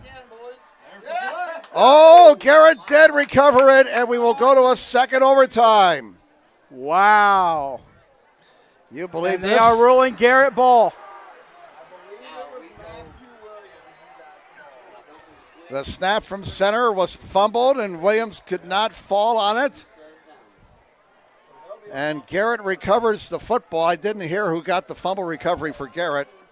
What an unexpected turn of events. New Haven gets the defensive shutdown, and then a fumble recovered by Garrett has us going into a 2nd overtime. Well, New Haven has been guilty of several miscues tonight, and with a chance to win the game, another miscue bites them in the you-know-where. So we go to overtime number 2. Double OT, if you will. We're still tied 18-18. And Garrett will go on defense. New Haven will get the ball to start the 2nd overtime. That's really heartbreaking for New Haven, especially after they gained 6 yards on the first play from scrimmage. I mean, they were set up nicely. But, you know, the basic fundamentals, you have to execute them every time. Play clock is running. We're down to 20 seconds. New Haven, I wonder if everybody's on the same page here. Play clock is down to 10. Now we're set to go, and there comes a guy out of the field late. 4 seconds, 3 seconds, 2 seconds, 1 second, and folks, they got a penalty for delay of game. And we got some New Haven assistant coaches in the next booth going, well, they're having kittens right now. Yeah, a bit of a miscommunication there. We're getting personnel onto the field. That'll be their 15th penalty for 100 yards. And so they will start from the 15. First down at the 15-yard line as we start the 2nd overtime for New Haven. Williams hands it off. Sanders across the 15 up to about the 11-yard line. So that brings up 2nd down and goal for the New Haven Bulldogs at the 11-yard line. We don't have to worry about the game clock. That's done for the night. But we're not. Not yet. We're in double overtime. 2nd and goal from the 11. Garrett will get a possession here in the 2nd overtime. Sanders, no play action fake. And Williams is brought down behind the line of scrimmage at the 13. And that was Lucas Swagger. Swagger, 6'1", 185 senior with the tackle. That's a sack and a loss of 2. 3rd and goal from the 13. After looking so spectacular on the 2 touchdowns in the 4th quarter, which led to a tie, New Haven has no mojo on offense here in the overtime. Here's a pass by Williams, and contact, flag, interference. Mylan Graham, the intended receiver, and interference will be called here against Garrett. Now Graham and Zach Warfield have been going against one another. And we'll have a penalty against Garrett for pass interference. There's the signal, pass interference. It's 3rd down. It remains 3rd down. He saved the touchdown, so that's a good play there by Warfield from that aspect. Ball is at the 6, 3rd down and goal. Williams scrambling, can't find anybody open, now throws to the goal line, broken up, incomplete, right at the pylon. Excellent job by the Garrett defense as Jakar Williams could not find anybody open. Now 4th down for New Haven. The ball is spotted at the 7. Yeah, that was pretty much a diving block there for the Garrett defenders. And Williams once again getting in a little bit of trouble, almost sacked again on the play. So yeah, he pretty much didn't have much time to get reset after he had to run away from the pressure. All right, 4th down for New Haven. They're 7 yards away from the end zone. Garrett will be in great shape if they can get this stop. Williams rolling to his right, throws, and it's overthrown, incomplete. Warfield with the coverage on Mylan Graham. Garrett's defense gets the job done again, and now the Railroaders have a chance to win this game in overtime with their offense. And we have had no scoring in overtime. And I feel like it's going to be off the back. This is just me. It's just a hunch. At this point, just keep going with Robert Koski. I think that's who they're going to be looking for, and I think if Garrett's going to win it, it's going to be off his back. Like we said earlier, if it's not broke, don't fix it. All right, folks, here we go. Garrett with a chance to end the evening's proceedings here in the 2nd overtime. 3 receivers to the near side. Movement on the line. They jump back. Here it comes on 1st down, and it's Koski, and Koski is dropped for no gain. New Haven's defense smelling that play. And he was brought down by Isaac Carswell. Carswell's a dandy. 2nd down from the 10 for Garrett. As Ringo Starr said many years ago, you know it don't come easy. So you got to pay your dues if you want to sing the blues. 3 receivers to this side. Koski inside the 10, driven back at the 8. That'll bring up 3rd down. Remember now, they're in the middle of the field and they want to try the field goal. Alex Barrera into that last tackle along with Michael King. Chase Leach is the place kicker if they want to go that route. All they need is a field goal to win. 3rd down from the 7. This will probably go to the left. Oh, it's a fumble! Oh, Lytle went to hand the ball off and he dropped the ball. This is unbelievable. Well, this is starting to enter the realm of wackiness. I tell you, if I wasn't here in person, and you told me this was happening, I would not believe it at this rate. Well, Garrett has called a timeout. That fumble recovered by Garrett, but they're back at the 12. And New Haven.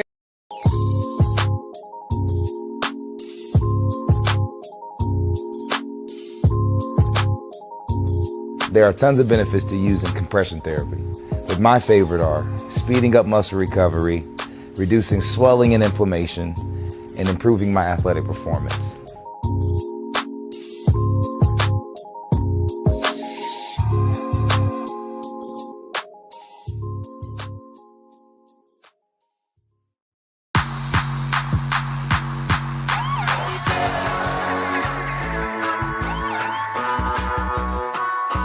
I choose to do whole body cryotherapy after practices, games, and training.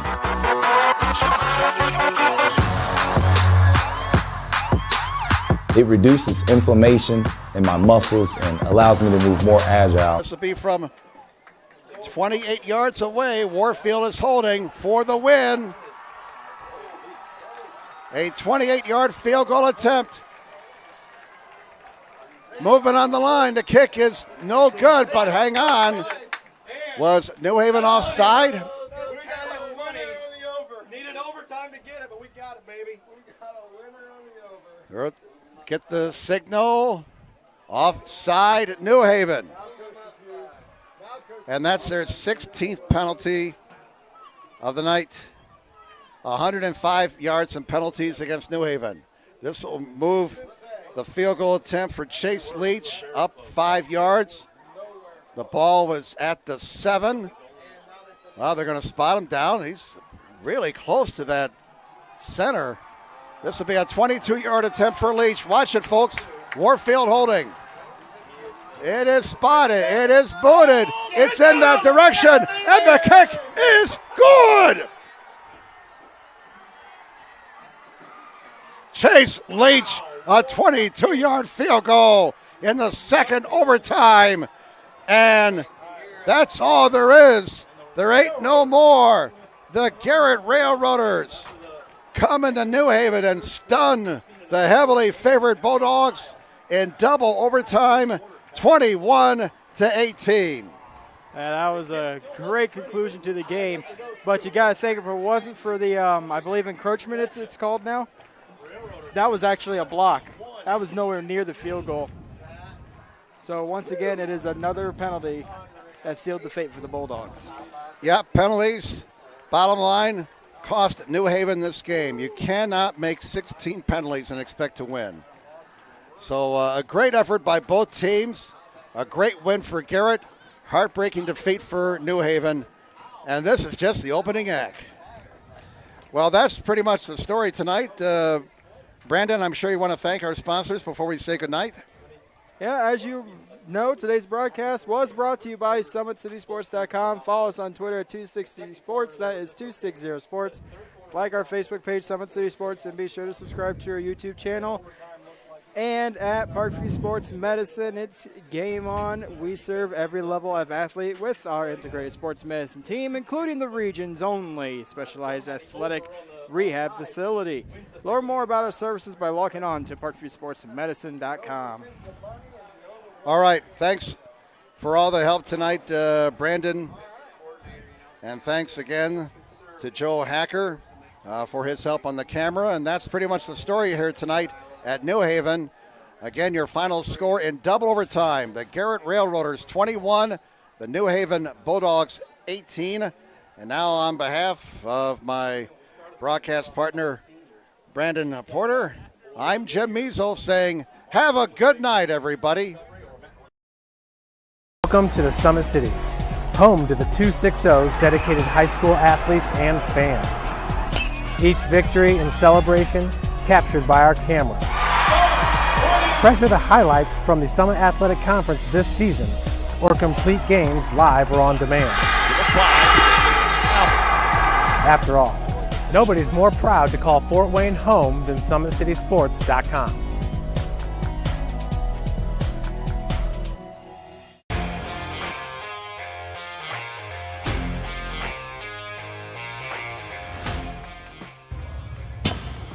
I like to stay active. I try to come in here at least 3 times a week and just get my 1-hour workout in. Since September, I think I've put on 22 pounds of muscle. I think my vertical has gone up plus 5 inches. I've gotten a lot faster since then too. I can hit the ball further. In football, I can push people around more. It's basketball easier too. Just being stronger just makes everything easier. Brandon started with gym rats basketball training. After one of the sessions, he came up to me and he wanted to know if he could do more. So Brandon started the EDGE program in November, in addition to the club training he was doing, because it offers personalized programming for his athletic goals. PSM Performance uses a long-term athletic development pyramid. At such a young age, it's really good for Brandon to set the foundation of athletic development. Since he is in season all year round, he has to be ready for all the physical demands. So He does a lot more strength training just because in basketball he sprints and cuts a lot. In baseball he's doing a lot of sprinting. In football he does a lot of sprinting and jumping. So preparing him to withstand the physical demands of those games, he does a lot more strength training. I like all the lower body stuff the best. I do goblet squats, split squats, back squat, front squat, a lot of those. Tyler knows what's best for me. He always points me in the right direction. He just pushes me to go harder every day.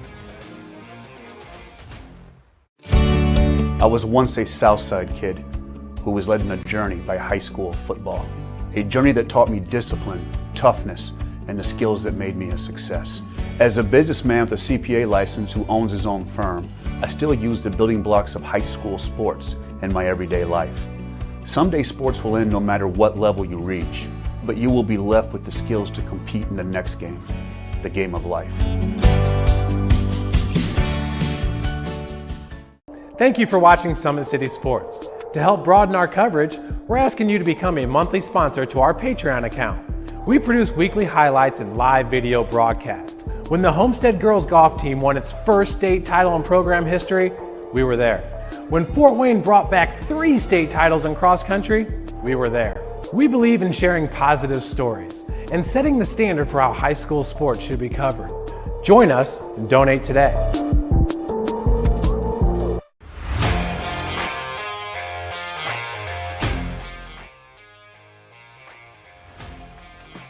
I just want to be the best in basketball. So I want to be the greatest of all time to play women's basketball. So I just know there's people out there working just as much as me. So I just want to keep working hard and keep that intensity going. And so one day I can pursue my dreams of being in the WNBA and playing overseas. So I just want bigger things to come in my life. I remember when I started in March, she could do 0 pull-ups. She did have a great 25-inch vertical when she first started. She only weighed 150 pounds. One of our main mottos is do the simple things exceedingly well, and that's where we started. So we started the foundation, building her base, and now we've got to basically the peak of our pyramid of things that we can do with her. So we didn't skip any levels, we did all the basics, and she got really, really good at them, and that's what's led her to become as great as she is at basketball and performance. I've watched her grow, the confidence-wise, the strength-wise, the jumping ability, her footwork. It's really amazing to kind of watch for a girl her size, being 6'3", 6'4", to move like she can move and do the thing and be as agile as she is, along with the strength.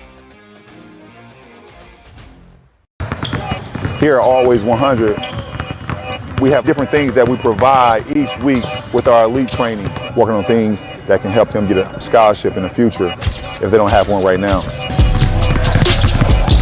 Watching skill development, helping kids get better, understanding what it takes to get to the next level.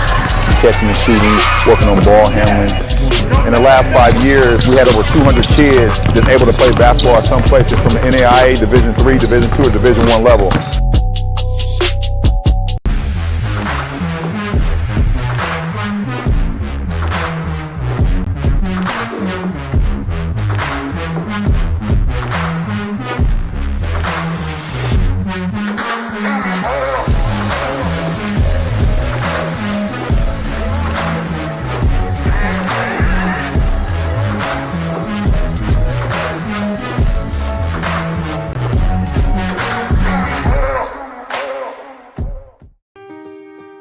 This is an invitation to join a movement propelled by people who care and members who have a share in the place they bank.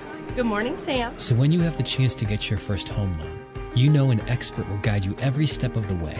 Or when it's time to buy your new car, you'll be treated like more than just a credit score. Good news, ProFed can get you that payment. This is an invitation to a place where simply belonging can help enrich your whole community. ProFed Credit Union. You're invited.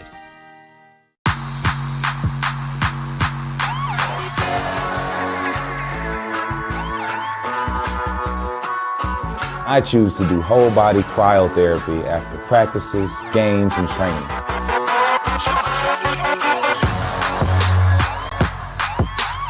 It reduces inflammation in my muscles and allows me to move more agile throughout my profession. I became a believer in iCryo after my severe injury in college at Notre Dame, tore my ACL, and I was looking for ways to recover, ways to get back on the field. So I'm thankful for iCryo.